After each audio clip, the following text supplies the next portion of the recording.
हैं।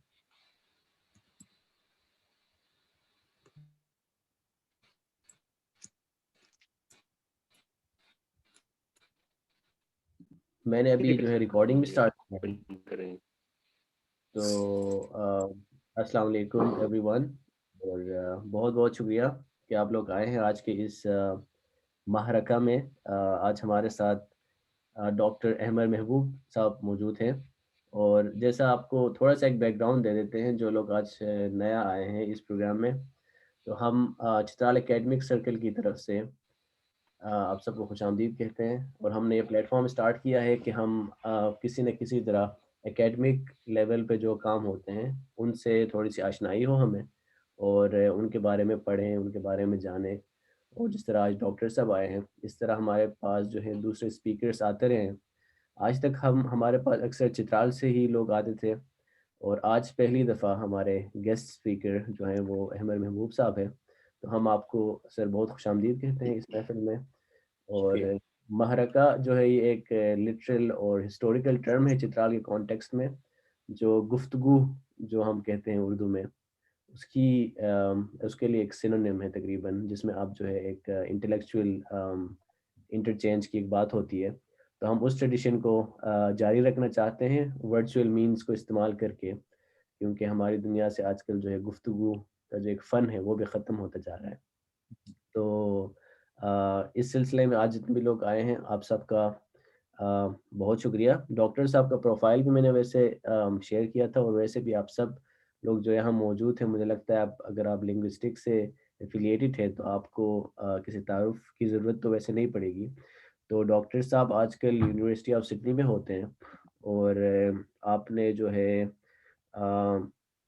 पीएचडी अपनी Indiana university से की थी, और लिंग्विस्टिक और सबाल्टर्न लिंग्विस्टिक मोस्ट प्रॉब्ली, और उसके अलावा जो डी कॉलोनियल काम है उस पे फोकस रहा है डॉक्टर साहब का। तो आज हमसे बात करेंगे इसी हवाले से कि हम जो नॉलेज मेकिंग है उसको किस तरह से डी कॉलोनाइज कर सकते हैं। तो अब उस पे बात होगी हमारी। वाहिद खान साहब, मैं आपको इंटरप्ट करना चाहूँगा। जी ज़हूर साहब।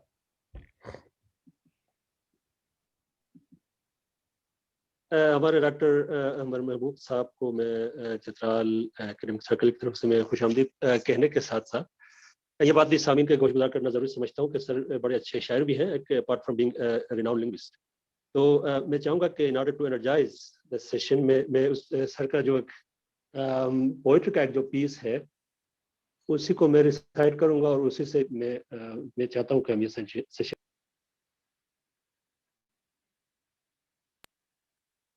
अच्छा, सर की एक पीस है, रिसेंटली सर ने उसको शेयर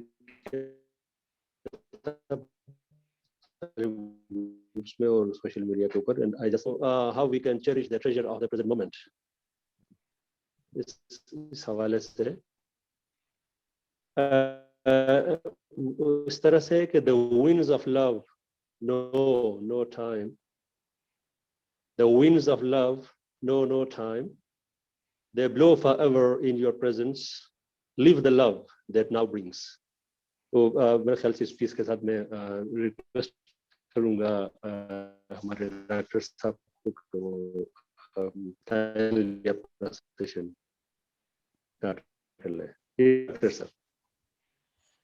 शुक्रिया बहुत बहुत ज़हूर साहब, शुक्रिया बहुत बहुत वाहिद साहब, शुक्रिया एवरीबडी एल्स, आप लोग इधर मौजूद हैं, आपने टाइम निकाला इस आज के लिए। तो सबसे पहले तो ये कि शुक्रिया ज़हूर भाई, आपने पोएम शेयर किए। तो मैं ये करता हूँ कि मैं इसी को नज़म को मैं आप लोगों को चैट ग्रुप में भी भेज देता हूँ। तो ये चलिए आपको अच्छा, तो अब हम लोग सेशन जो शुरू कर रहे हैं, आज के सेशन के टॉपिक जो है नॉलेज मेकिंग है। तो इसको स्टार्ट करने के लिए मैं सोच रहा हूँ कि आज थोड़ा सा, मुझे पता है हम लोग बाद में भी गुफ्तगू तो अपनी जारी रखेंगे, मगर मैं चाहता हूँ कि शुरू में भी थोड़ा सा हम लोग एक ज़रा सा इंटरेक्शन कर लें।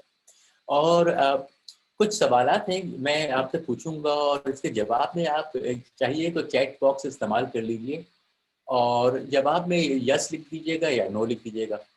तो आसान से सवाल है।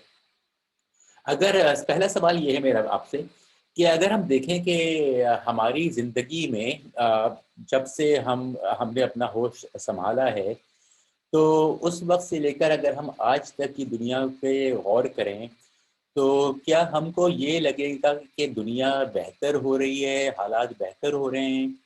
तो अगर हालात बेहतर हो रहे हैं, दुनिया अच्छी हो रही है, तो आप लिखिए यस।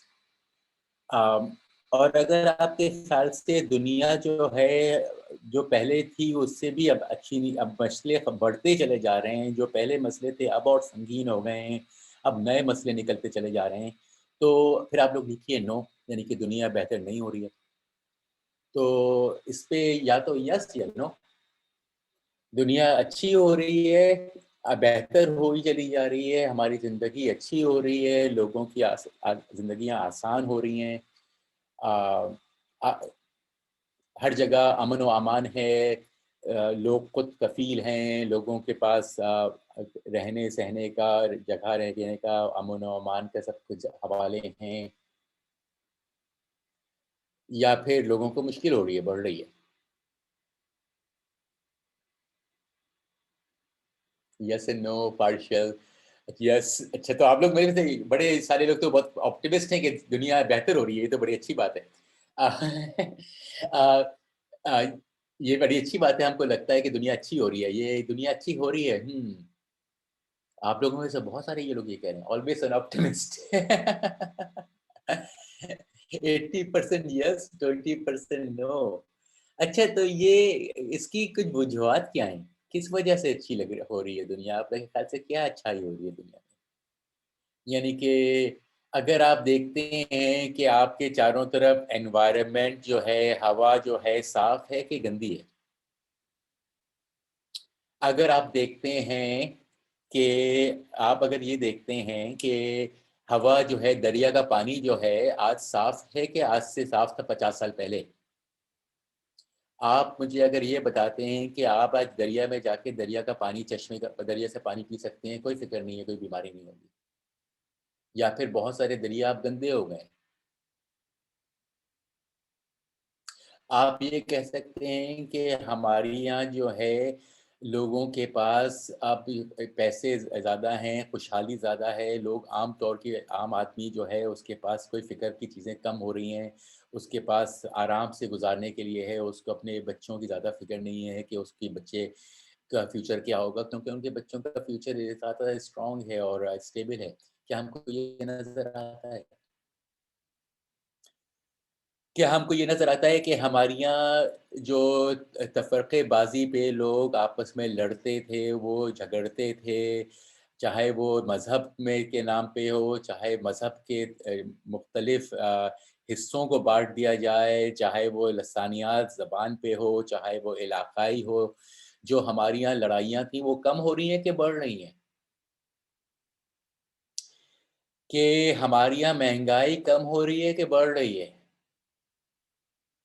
कि हमारे यहाँ लाइफ एक्सपेक्टेंसी कम हो रही है कि बढ़ रही है?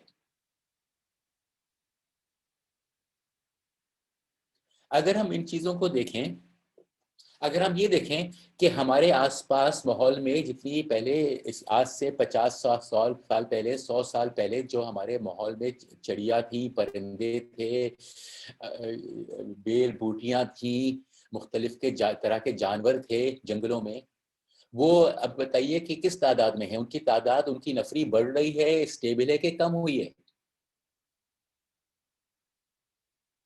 वो ज़मीनें जो पहले जंगल थीं और आज़ाद थीं और जो लोग आज़ाद थे, अब वो क्या जंगल आज़ाद हैं कि ये जंगलों को अब हमने काट के अपना फार्म्स बना लिया है और फार्म्स को अब रेज़िडेंशियल एरियाज़ बनाते चले जा रहे हैं। अगर आपको ये सब कुछ नज़र आता है, तो आप ये लोग यस कैसे कह रहे हैं? किस बेसिस पे हम लोग यस कहते हैं? हमारे यहाँ चारों तरफ चीज़ें तो टूट रही हैं। हमारे यहाँ चीज़ें बन कहाँ रही हैं? कहाँ नज़र आती हैं आपको बनती हुई? कहाँ आपको ये नज़र आ रहा है कि हमारा एजुकेशनल निज़ाम बेहतर होता चला जा रहा है? आपने खुद लोगों ने पढ़ लिया होगा जो हमारे एजुकेशन मिनिस्टर का शफ़क़त साहब का भी जो बयान आया है, कि जो पॉलिसी बना रहे हैं नेशनल पॉलिसी, ये तो मिनिमम स्टैंडर्ड है। उसके बाद हर कोई स्कूल अपना अपना कर ले। तो ये क्या वन नेशन पॉलिसी बना रहे थे, ये क्या ड्रामेबाजी हो रही है? हमें कहाँ से क्या नजर आता है? एनवायरनमेंट तबाह से तबाह होता चला जा रहा है, लोगों के पास खाने को कायदे का नहीं है, दवाइयों में मिलावट है, लड़कियों को छोड़े लड़के भी बाहर अकेले निकलना उनके लिए खतरनाक है इलाकों में। कुछ आज से 50 साल पहले तो ऐसा नहीं था, लोग जहां भी जाएं कहीं भी जाएं ये मसले मसाइल तो लोगों के पास नहीं थे। अब क्यों है? हम दोनों पाकिस्तान का देख सकते हैं और पूरी दुनिया का देख सकते हैं, कहाँ और नजर आता है? नाइजीरिया में क्या ऐसा बेहतर हो रहा है? इथियोपिया और एरिट्रिया में क्या बेहतर हो रहा है? साउथ अफ्रीका में क्या बेहतर हो रहा है? इंडिया, बांग्लादेश, नेपाल में क्या कुछ बेहतर हो रहा है? मिडिल ईस्ट में कुछ बेहतर हो रहा है? ऑस्ट्रेलिया में इंडिजिनस आबादियों के साथ कुछ बेहतर हो रहा है? अगर हम देखें तो ठीक है, एक पर्टिकुलर क्लास की जिंदगी बहुत बेहतर होती चली जा रही है, एक पर्टिकुलर ग्रुप और एक तबके की, और एक ग्रुप और जो उस तबके को एक्सेस कर सकती हैं उनकी जिंदगी तो बहुत अच्छी होती चली जा रही है, मगर एक आम आदमी की कहाँ अच्छी जिंदगी है?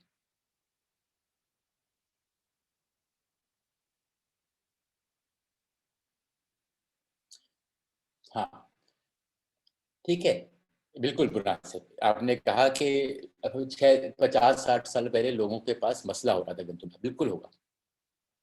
अब हम देखते हैं इन सब चीज़ों को, हम लोग, आपने लोगों ने साथ साथ ये भी कमेंट्स में देख रहा था, आप लोगों के पढ़ रहा था कि हमारे यहाँ इंटेलेक्चुअल डेवलपमेंट हुआ, साइंटिफिक डेवलपमेंट हुआ, चीज़ें बढ़ती चली जा रही हैं। तो ये सेकंड सवाल मेरा यही था, अच्छा हुआ आप लोगों ने इसका जवाब पहले ही दे दिया मुझे, कि अगर हम देखें दूसरी तरफ, ठीक है, एक तरफ तो मैं कहता हूँ कि आर्ग्यूबली अगर हम इसे एविडेंशियली देखें in terms of experiential life लोगों की जनरली स्पीकिंग, तो और एनवायरनमेंट को देखें तो हम ये नहीं कह सकते कि दुनिया अच्छी हो रही है।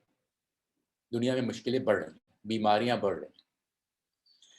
दूसरी तरफ अगर हम देखें तो फॉर एग्जांपल के नंबर ऑफ पब्लिकेशंस और नंबर ऑफ जो हमारे यहाँ दुनिया में जो नॉलेज का इजाफा हो रहा है, अगर उसको हम देखें तो 50 साल में नॉलेज का तो बड़ा इजाफा हुआ है ओवरऑल दुनिया में। कितनी नई पब्लिकेशंस आती हैं, कितनी सारी नई चीज़ें होती हैं, नई डॉक्यूमेंट्री से हमें नई चीज़ें पता चलती हैं, तो नॉलेज में इजाफा होता चला जा रहा है। तो अब हम दो चीज़ें देखते हैं, एक तरफ जो ये कि दुनिया हमारी जनरली स्पीकिंग बेहतर नहीं हो रही है, बल्कि लोगों की मुश्किलें बढ़ रही हैं, लोगों पे मजबूरियां बढ़ रही हैं, उनकी सोर्स ऑफ इनकम का तंग हो रही है, उनकी एक्सपेंसेस बढ़ रहे हैं, एनवायरमेंटल पोल्यूशन बढ़ रहा है, ये चीजें हमें नजर आ रही हैं। दूसरी तरफ हम ये भी देख रहे हैं कि नॉलेज बढ़ रही है। तो हम ऑब्वियसली ये तो नहीं कह सकते कि बढ़ती हुई नॉलेज जो है दुनिया को खराब कर रही है, ये इसके लिए हमारे पास कोई एविडेंस नहीं है, हम ये कह भी नहीं सकते, कहना चाहिए भी नहीं हमको ये। मगर हम ये जरूर नोट कर सकते हैं, हम ऑब्जर्व कर सकते हैं कि नॉलेज के इजाफे से कम दुनिया बेहतर तो नहीं हो रही है।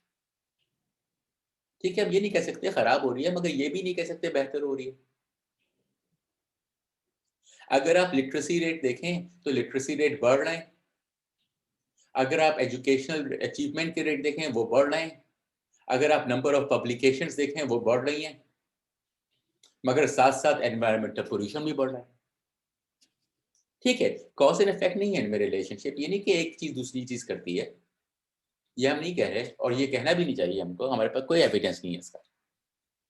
मगर हम ये भी नहीं कह सकते कि जो हमारा नॉलेज कंस्ट्रक्शन हो रहा है उससे कुछ बेहतरी हो रही है, ये भी नहीं कह सकते।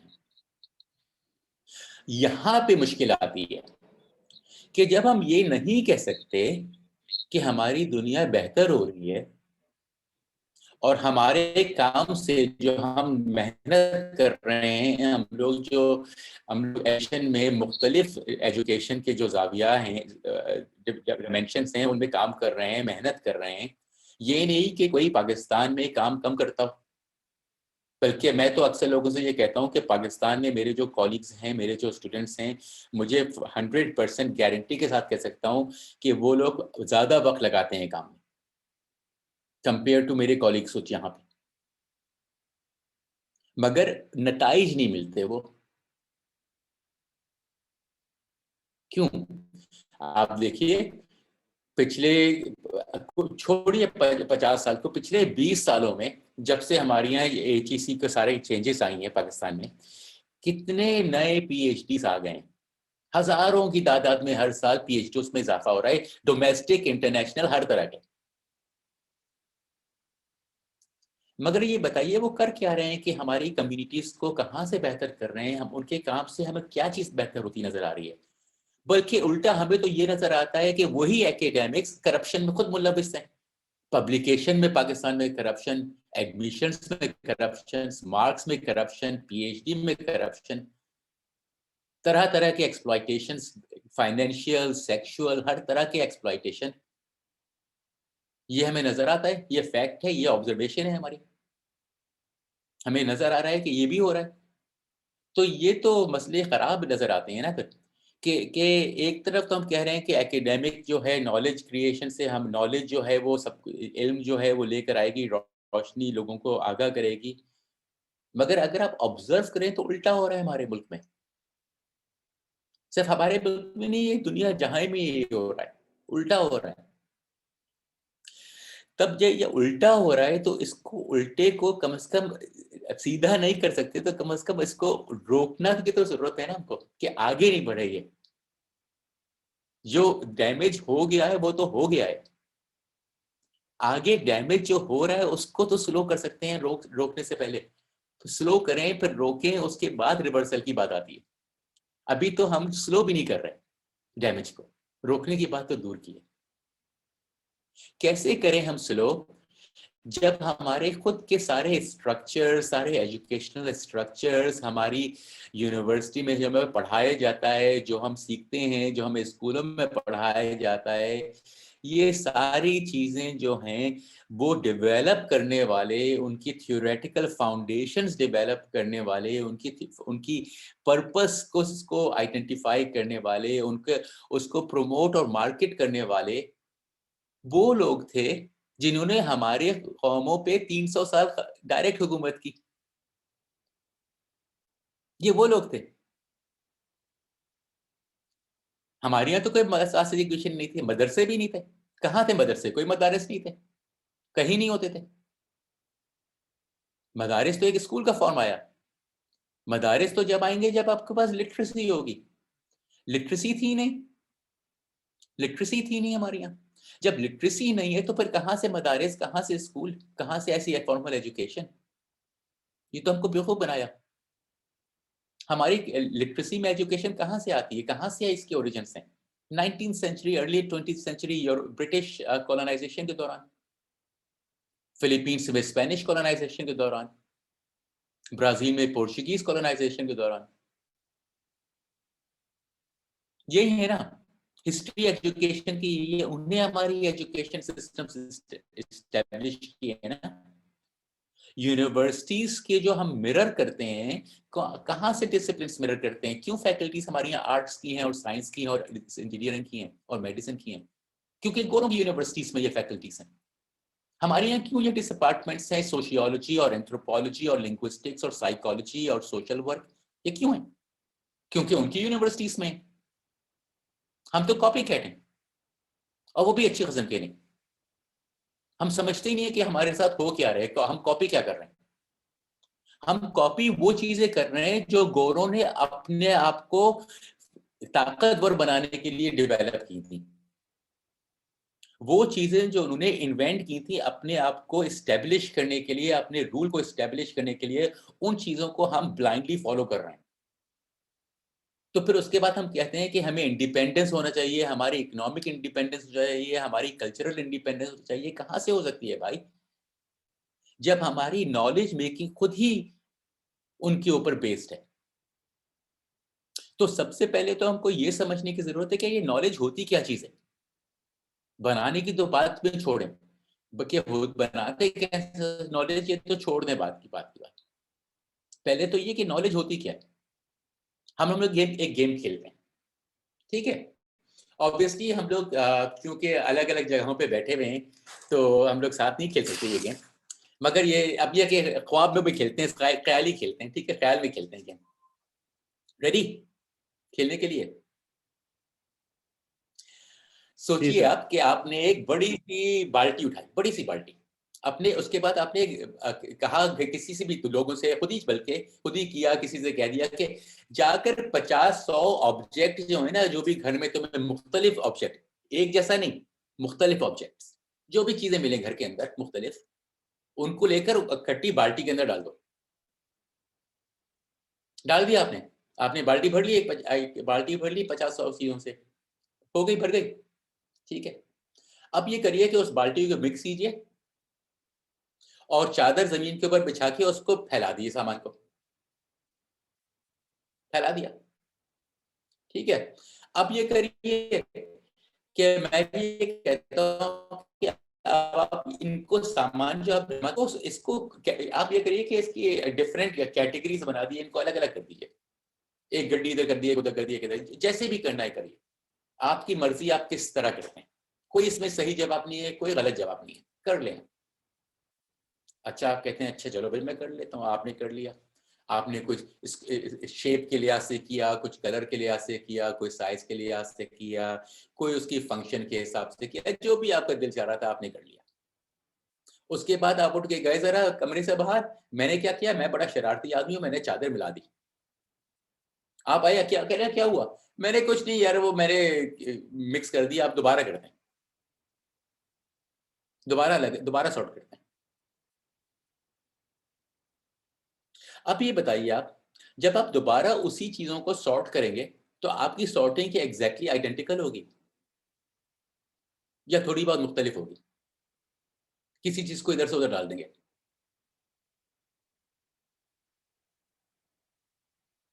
जैसे आपने पहले किया था वैसे ही होगा, एग्जैक्टली 100% या चेंज होगा? अच्छा, आप ऐसा करते हैं कि आप ये करिए कि चादर मिलाइए, खुद कमरे से बाहर चले जाइए और किसी और से कहिए आके यही काम करे, ठीक है, किसी और से कहिए कि आके वो यही काम करे जो आपने किया, मिक्स चीजों को सेपरेट आउट कर ले, सॉर्टिंग कर ले। उसके बाद किसी और से कहिए। अब ये बताइए कि जो हर शख्स उसको सॉर्ट करेगा, हर आदमी हर औरत उसको सॉर्टिंग करेगी, तो जब सॉर्टिंग जो होगी एग्जैक्टली आइडेंटिकल होगी या अलग अलग होगी?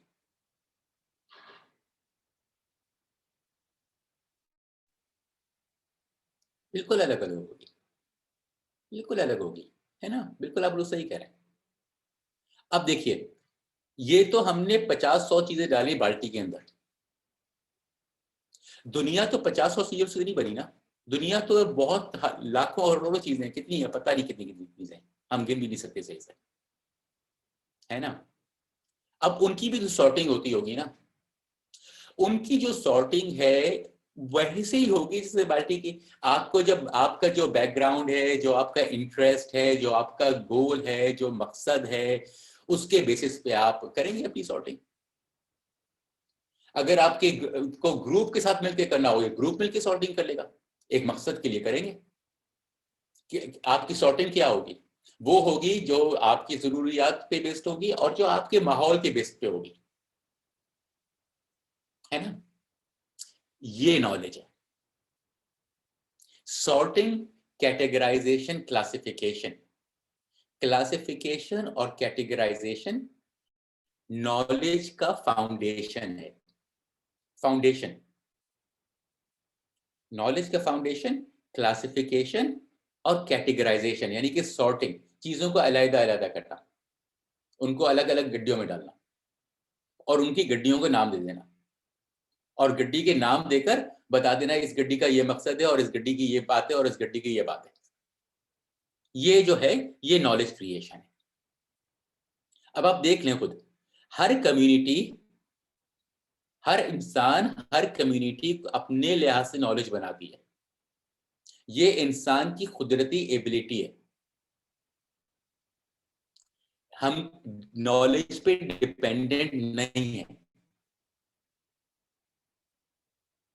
नॉलेज बल्कि हमारी कॉन्टेक्स्ट में होती है, हम डेवलप करते हैं।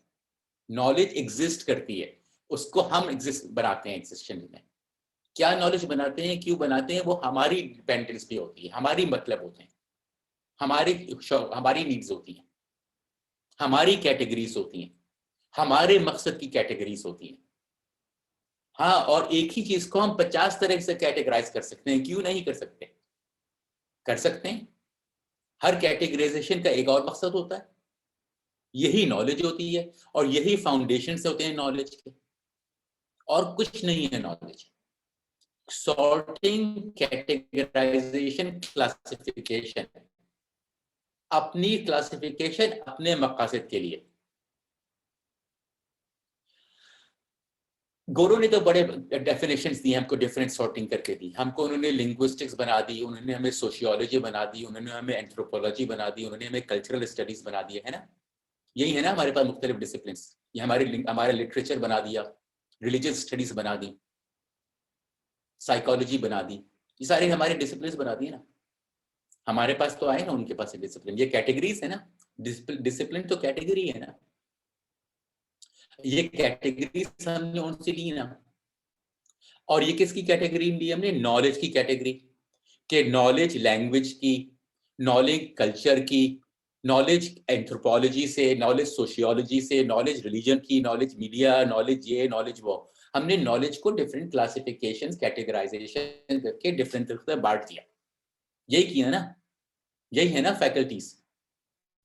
नॉलेज को मुख्तलिफ से बांट दिया। अच्छा, ये हमने क्यों बांटा है? हमने पहले भी कह दिया, ये हमने तो इनहेरिट किया। अब हम जरा इसे 1 मिनट रुक के सोचें, जरा 1 मिनट। हमको यहाँ पे जरा सा ठंडा होकर सोचने की जरूरत है, ये हमने क्या किया अपने साथ। हमने ये क्यों अक्लमंदी का काम किया है कि हमने अपने साथ बेवकूफ़ी की है? जरा सोचने की हमको जरूरत है।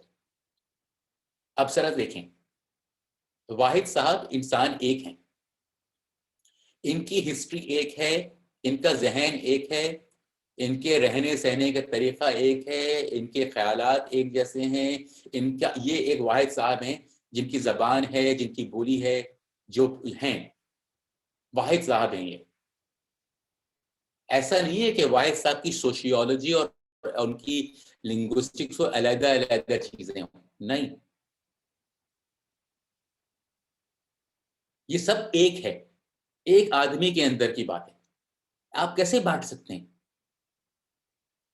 उसे बांट दिया आपने, आदमी को, इंसान को बांट दिया कि इंसान के ख्यालात और उसका माहौल और उसके आबा व अजदाद जहां से आए, उनके जो जिंदगी थी, वो उसके अपने एक्सपीरियंसेस, उसकी जबान, उसके अकायद, ये कोई अलग अलग चीजें तो नहीं है भाई। क्यों अलग अलग करके बांट दिया? और उसको अलग अलग स्पेशलाइजेशन करके पढ़ते हैं हम लोग, जैसे कि बड़ा अच्छा काम कर रहे हैं। से लीजिए लिंग्विस्टिक्स को लेकर, लैंग्वेज को आपने ये जो कि सोचें कि लैंग्वेज तो बेसिकली बोली है, जबान से बोली जाती है।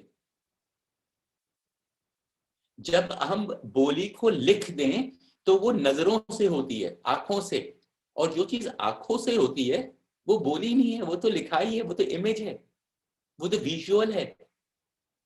तो विजुअल को लिटरेसी, राइटिंग जो है वो तो विजुअल है। हमने लिटरेसी को लैंग्वेज से कंफ्यूज कर दिया। हमने कहना शुरू कर दिया oral language, written language. Categories है ना, ये कैटेगरीज है ना, सॉर्टिंग है ना, आप नोट की sorting, categories, written language, oral language, categories है ना। गोरों ने हमने सीखी, हमने गोरों से कैटेगरीज है। किसकी कैटेगरीज है ये? ओरल और स्पोकन किसकी कैटेगरीज है? लैंग्वेज की, है ना।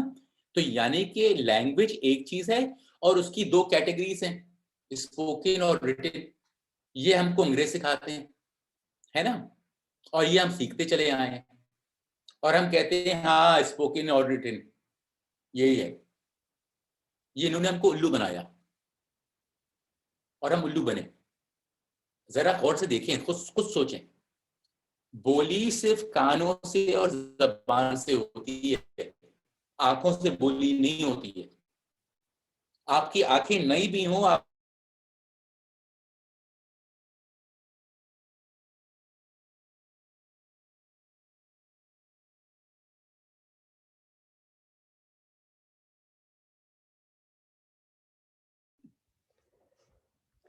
आई थिंक सर आपका इंटरनेट का कोई इशू आ रहा है, अगर आपको हमारी आवाज़ आ रही है तो।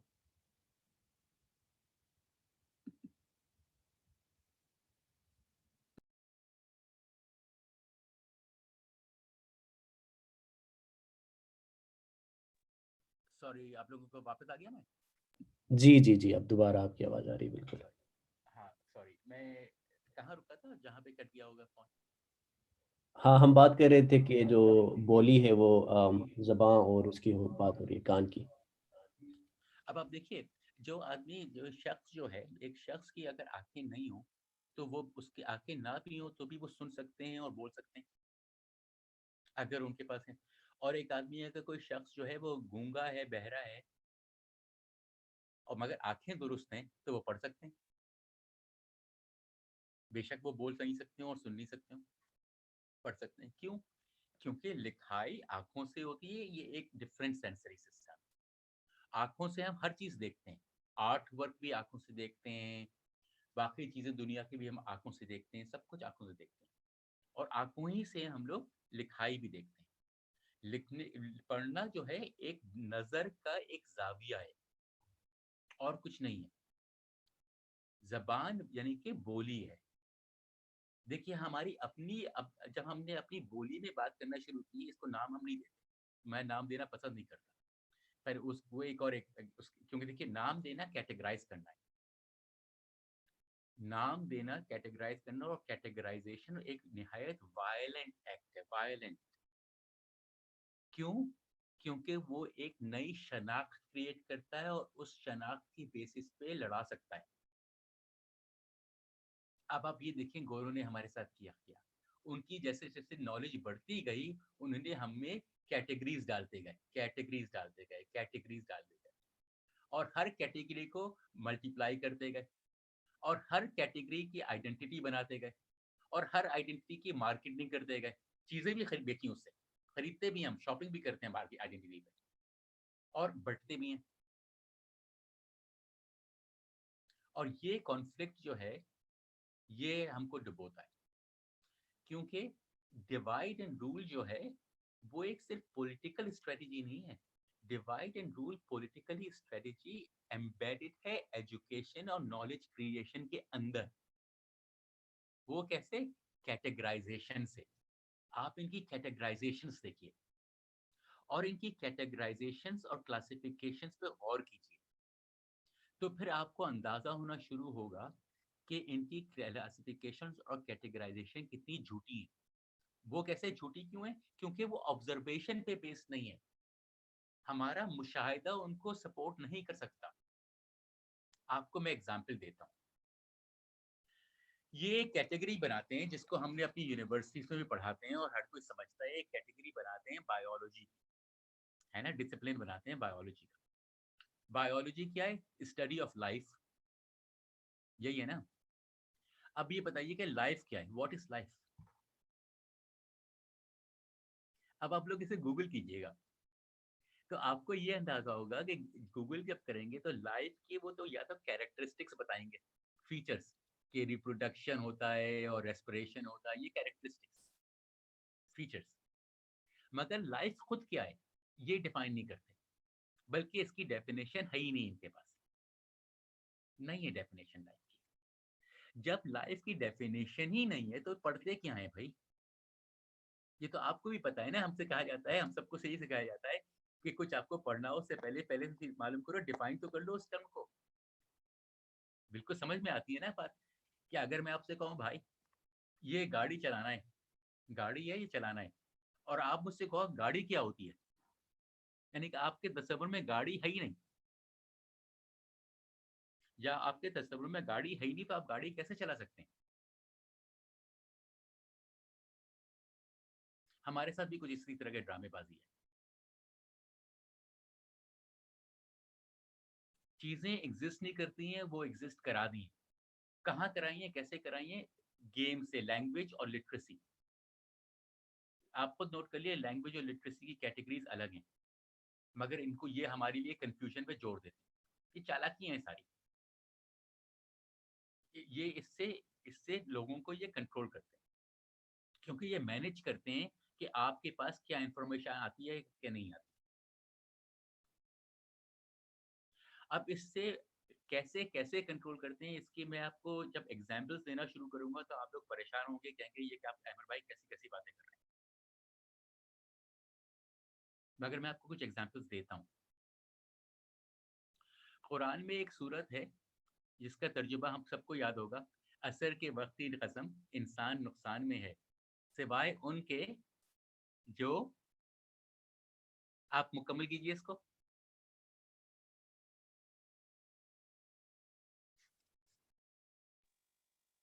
जिन्होंने ईमान लाया। ठीक है, ये आपने मुकम्मल किया और उसके बाद किया, ठीक है, ये हमने सबने हाँ पढ़ा है, हमने सबने यही तफसीर पढ़ी है, बिल्कुल। अब इसको आप अरबी में देखिए, आमिनु व आमलू स्वालिहाते, आमिनु, आमिनु है ना वर्ड अरबी में। अब आमिनु का आप रूट लीजिए, आप खुद ढूंढ लीजिए या फिर अरबिक स्कॉलर से आमिनु का रूट लीजिए, उसके मॉर्फोलॉजिकल रूट क्या है आमिनु का। आमिनु का रूट जो है अमीन है, ईमान नहीं है, अमीन है। अब ये आपको खुद अरबी खुद बताती है, कुरान के अंदर खुद है ये, आमिनु व आबिलु सालिहात, यानी कि अमीन और अच्छे अमाल वाले, अमीन ईमानदार, ये अरबी हमें बताती है। अब आप देखिए जो उन्होंने तर्जुमा किया और जो तफसीर लिखी और उसको उन्होंने मल्टीप्लाई करके प्रिंटिंग प्रेस के थ्रू सबको भेज दिया, सबने एक रट्टा लगा के सीख लिया, है ना, मगर वो ट्रांसलेशन तो गलत था ना। अब इतने से गलत ट्रांसलेशन से कितना नुकसान पहुंच सकता है, यानी कि आपने लोगों को ईमानदारी से हटाकर ईमान पे लगा दिया, अमीन बनाने की जगह ईमान पे लड़ा दिया। ईमान तो कैटेगरी कर दी इन्होंने, रिलीजन तो इन्होंने कैटेगरी बना दी। अब आप ये देख रहे हैं कुरान में नहीं है मसला, ट्रांसलेशन के थ्रू किया, ट्रांसलेशन और प्रिंटिंग प्रेस, ट्रांसलेशन और लिटरेसी के इस्तेमाल से इन्होंने चीज़ों को गलत ट्रांसलेट करके गलत तरीके से चीज़ों को करके हमको बेवकूफ़ बना दिया, और वो हमारी किताबों में शामिल हो गया, हमारे निसाबात में शामिल हो गया। जनरेशन पर जनरेशन हम लोग ये रट्टा मारते रहते हैं सिवाय उनके के जो ईमान लाए, जबकि अरबी में साफ साफ लिखा है जो अमानत करता है, जो अमीन है, ईमानदारी करता है, ये लिखा है अरबी में। अभी आप नोट कर रहे हैं कि कैसे चीज को बदल के लिटरेसी के थ्रू नॉर्मलाइज कर देते हैं। ये है पावर नॉलेज का, और नॉलेज को कॉलोनाइज किया गया है। ये सबको डीकॉलोनाइज करने हमारा हमारा फर्ज है। हमको समझने की जरूरत है कि ये क्या हो गया है हमारे साथ। हमारे बुजुर्गों को नहीं समझ में आ पाया क्योंकि वो बेचारे खुद परेशान थे, और खुद की उनकी एजुकेशन गोरों ने की भी थी। आप ये देखिए ना, हमारे यहाँ चाहे आप इंडिया में देखें चाहे पाकिस्तान में जाके देखें, कहीं भी देखें, हमारे नेशनल लीडर्स जो अर्ली लीडर्स थे उनकी सबकी एजुकेशन किधर हुई थी, चाहे वो गांधी जी हो, नेहरू जी हो, जिन्ना जी हो, कोई भी हो, सबकी एजुकेशन तो इंग्लैंड में हुई है। सबने लॉ पढ़ा तो वही इंग्लिश लॉ, है ना। तो ऑब्वियसली जब एक चीजों की लोगों की सोच बनाई गई थी, उन्हीं को लीडर बनाया गया, वो लोगों को जिन लोगों ने इन्होंने एजुकेशन दी, गोरों ने एजुकेशन दी, उन लोगों को लीडर बनाया क्योंकि वो कैटेगरीज आगे लेके गए। ये गेम बहुत कॉम्प्लेक्स है और बहुत हिस्टोरिकल डेप्थ में जाता है, और हमको समझ में ही नहीं आया क्योंकि हम लोग चक्कर में पड़े रहते हैं, रेगुलर एवरीडे लाइफ में फंसे रहते हैं। अब जब हम इस एवरीडे लाइफ से जरा सा एक मिनट हट के जरा सोचना शुरू करें, और इंस्टेड ऑफ किताबों पे और जो हमें पढ़ाया गया है और जो लिखा गया है उस पर गौर करें, हम गौर करें ऑब्जर्वेशन पे, जायजा लें चीज़ों का, अपनी आँखों से देखें, अपने कानों से सुने, अपने हाथों से महसूस करें, देखें, चीज़ों को महसूस करें, फ़ील करें, अंडरस्टैंड करें, सिर्फ सुने नहीं, कोई भी बोलने वाला हो बेशक, हमको ऑब्जर्वेशन के बेस पे चीज़ों को अंडरस्टैंड करना है। वो क्यों? क्योंकि लिटरेसी के बेस पे हमें चीज़ों पे शक हो गया है, लिटरेसी के बेसिस पे, क्योंकि लिटरेसी में तो एक मिस ट्रांसलेशन हमारी ऐसी की तैसी कर सकता है। ये तो मैं आपको एक एग्जांपल दी है। ये आप आमीनों को आप उठा के देख लीजिए कितनी दफ़ा इस्तेमाल है और कितनी दफ़ा गलत ट्रांसलेट किया गया है। अब ये जो चीज़ें हैं, इसका जो कंबाइंड इम्पैक्ट होता है एक सोसाइटी पे, एक कम्युनिटी पे, वो हम लोग भुगत रहे हैं। इसलिए मैं कहता हूँ बार-बार कि हमको नॉलेज मेकिंग को अंडरस्टैंड करना है। हमें ये समझना है कि नॉलेज एक तरह से नहीं होती है।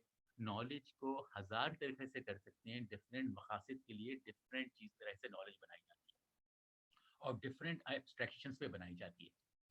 कोई ज़रूरी नहीं है कि हर नॉलेज को आप प्योरली एब्स्ट्रैक्ट कर लें। बहुत सारी नॉलेज जो होती है निहायत कॉन्टेक्सचुअल होती है। निहायत कॉन्टेक्सचुअल होती है। उस कॉन्टेक्स्ट के अलावा वो नॉलेज का मकसद ही नहीं है। फॉर एग्ज़ाम्पल अगर अगर अगर फॉर एग्ज़ाम्पल मैं कहूँ कि मेरा जो अम्मी है, मेरी अम्मी को खिचड़ी बनाना बड़ी अच्छी आती है और उनकी खिचड़ी बड़ी अच्छी होती है। ये एक निहायत ही सब्जेक्टिव लोकलाइज़्ड नॉलेज है, कॉन्टेक्सचुअल, है ना? ये हमारी है। ये कॉन्टेक्सचुअल नॉलेज है। ये इसकी कोई एब्स्ट्रैक्शन की ज़रूरत नहीं है। तो कुछ नॉलेज कॉन्टेक्स्ट बेस्ड होगी, जिसको आपको एब्स्ट्रैक्टाइज़ करने की ज़रूरत नहीं है। कुछ नॉलेज जो होती है उसको हमको एब्स्ट्रैक्ट करना पड़ता है एक लेवल तक। उसका मकसद क्या होता है कि हम उसे ऑपरेट कर सकें चीज़ों को। हम चीज़ों को अंडरस्टैंड करके ऑपरेट कर सकें कंसिस्टेंटली आपस में मिलकर। ये नॉलेज क्रिएशन प्रोसेसेस क्रिएट करती है। और चूंकि इंडिजिनस कम्युनिटीज हमारी अलग अलग over a period of time जुड़ती गई होंगी, मगर एक डिफरेंट लोकेशन में ओवर सेंचुरीज इवॉल्व हुई थी, तो उनकी अंडरस्टैंडिंग्स जो थी वो उनकी अपनी जियोग्राफिकल कंडीशंस पे होती है। तो ऑब्जर्वेशन को एक्सटेंड करने के लिए एक बड़ा अच्छा सवाल मैंने देखा था कि सिर्फ ऑब्जर्वेशन पे हम नहीं कर सकते। बिल्कुल सही कहा आपने। जब ऑब्जर्वेशन को हम एक्सट्रपोलेट करते हैं तो हमें जियोग्राफिकली साउंड होनी चाहिए। तो जियोग्राफिकली साउंड का मतलब ये है कि हमको चीज़ों को सोचने की ज़रूरत है माहौल के, कंटेक्स्ट के, मौसम के, हालात के, आ, जो आपके इलाका है उसके फीचर्स के, उन सबको सामने रखते हैं। ये सारी चीज़ों को भी हमें सामने रखना पड़ता है जब भी हम किसी भी ह्यूमन एक्सपेक्ट को, ह्यूमन एक्टिविटी को हम एक्सट्रपोलेट करने जाना चाहते हैं। अब मैं आपको ये एक एग्जांपल तो मैंने आपको दी ना पहले। अब आपको मैं जियोग्राफिकल थिंकिंग से मैं आप लोगों के एक और सवाल पूछता हूँ, सेट ऑफ सवाल। ये भी हमारी ट्रेडिशनल थिंकिंग की थोड़ी सी खिलाफ जाएगी, आप लोगों को मुझे माफ़ करना पड़ेगा। मैं ये सवाल इसलिए पूछ रहा हूँ आप लोगों से क्योंकि हम लोगों को सबको ये सोचने की ज़रूरत है। अब देखिए, एक एक अभी मैं इसको खासा एब्स्ट्रैक्ट करता हूँ आपके लिए और खुद भी एब्स्ट्रैक्शन में जाता हूँ ताकि हम लोग एक चीज़ को थोड़ा सा समझ सकें जियोग्राफिकल थिंकिंग का मतलब क्या है। तो अगर हम जियोग्राफिकली देखें, फॉर एग्जांपल एक आप रेगिस्तान लीजिए।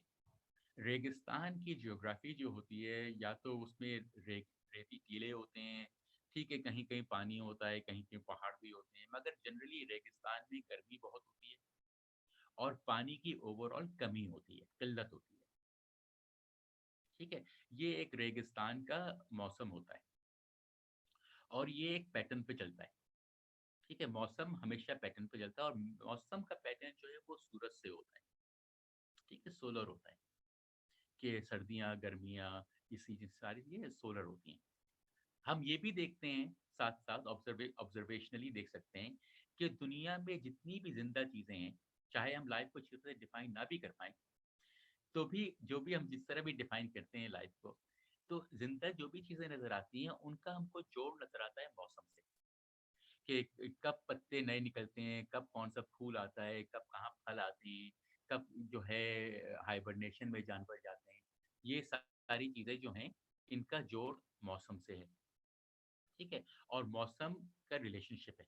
ये हमें ज्योग्राफिकल थिंकिंग बताती है। ठीक है? अब ये बताइए आप मुझे कि अगर आप फॉर एग्ज़ाम्पल आज से 2000 साल पहले रहते हो, 1500 साल पहले रहते हैं, ठीक है?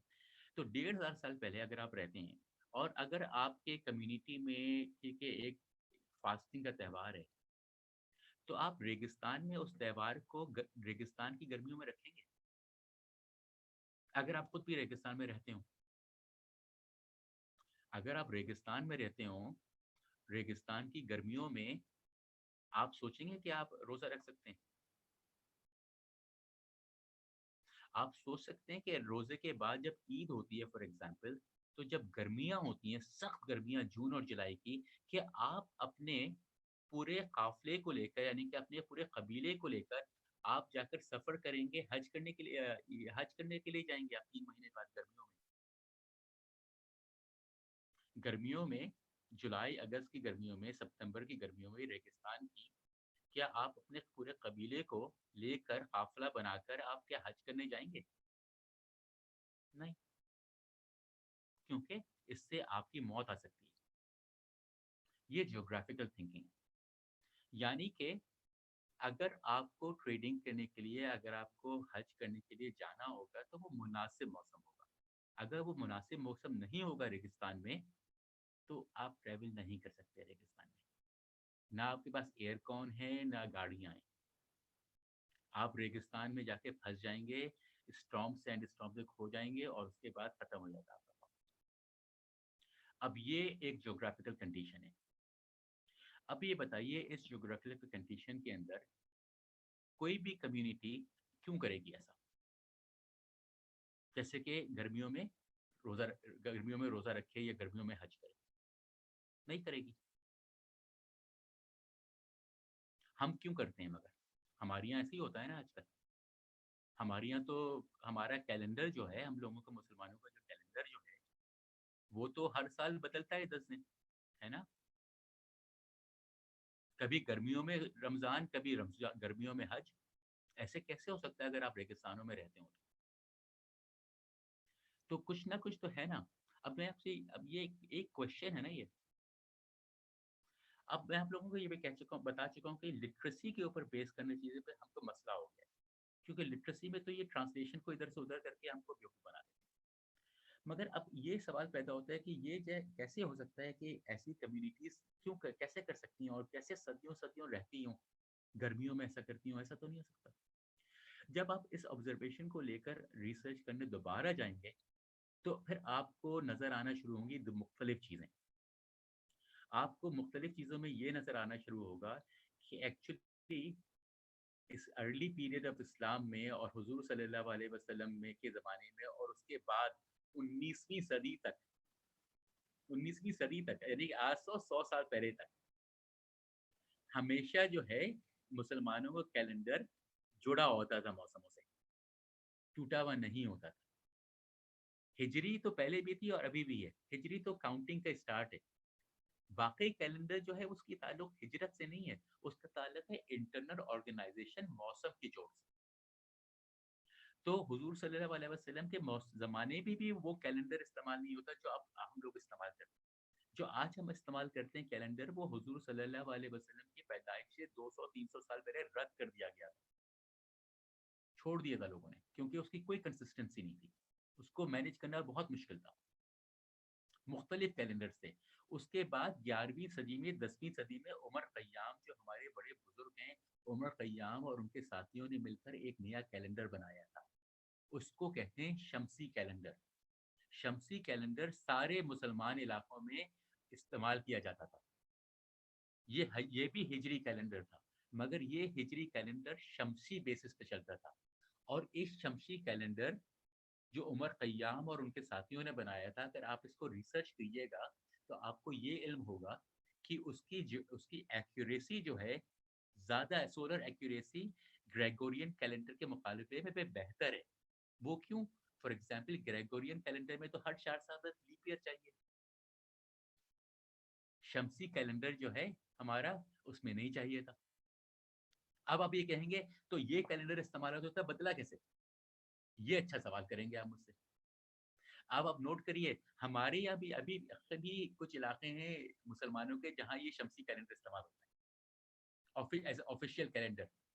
अफगानिस्तान का ऑफिशियल कैलेंडर शमसी है, ईरान का ऑफिशियल कैलेंडर शमसी है। वो क्यों?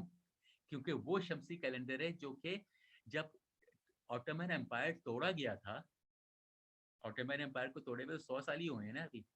जब ऑटोमन एम्पायर को तोड़ा गया था और सऊदी अरब को क्रिएट किया गया था, तो उस वक्त जो नए मुल्क बन रहे थे और जो सारी जियोपॉलिटिकल शिफ्ट्स हो रहे थे, उस दौरान ईरान और अफगानिस्तान ने मना कर दिया कि हम नया कैलेंडर अडॉप्ट नहीं करेंगे। उन्होंने एज ए नेशनल कैलेंडर शमसी को रखा और बाकी सऊदी बाकी लोगों ने लूनर कर दिया। यहाँ पे स्प्लिट हो गया कैलेंडर। और चूंकि सऊदी अरब को बनाया ही इसलिए गया था क्योंकि वो सेंटर बन जाए लोकेशन का। जबकि आप ये देखिए कि इस्लाम की हिस्ट्री के अंदर ऐसी कोई इंपॉर्टेंस नहीं है।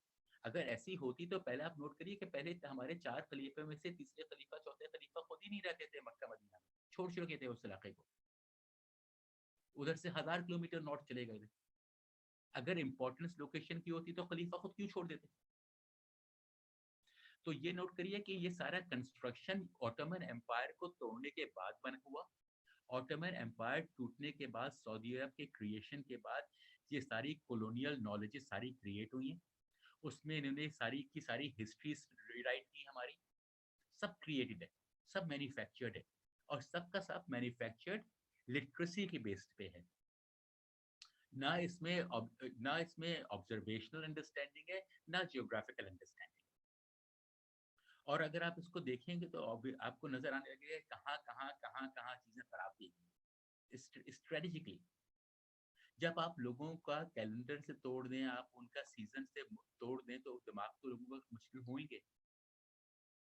जहाँ पे हमारे बुजुर्ग हमेशा उनके रमजान दिसंबर जनवरी में आते थे और हमेशा हज मार्च में हुआ करता था, एवरी मार्च में हुआ करता था। अब वो टूटता चला गया फ्री फ्लो में। ये सारी शिफ्ट पिछले 100-125 साल के अंदर हुई है। ये सारा कॉलोनियल पीरियड के अंदर हुआ है जब कॉलोनियल नॉलेजेस क्रिएट की जा रही है। डीकोलोनियलाइजेशन ऑफ नॉलेज जो है ये आइडेंटिफाई करना कि कहाँ क्या किया, किस तरह हमको बेवकूफ़ बना गया, क्या हमारी लिटरेसी में, हमारी टेक्स्ट में, हमारी कॉन्शियस अंडरस्टैंडिंग में मिस इंटरप्रिटेशंस और मिस रिप्रेजेंटेशंस को इंटीग्रेट किया गया ताकि हम लोगों को बहकावे में डाल दिया जाए और हम आपस में लड़ें, आपस में एक दूसरे के दुश्मन बन जाएं और जो हमारा दुश्मन था वो मज़े उठाए। अब आप खुद देखिए, आज से 300 साल 400 साल पहले हम जो जिन लोगों के साथ खुशहाली से रहते थे वो हमारे दुश्मन हैं और जो हमारे दुश्मन जो हमें बर्बाद करने आए थे वो हमारे सबके सबसे बेहतरीन दोस्त बनते हैं।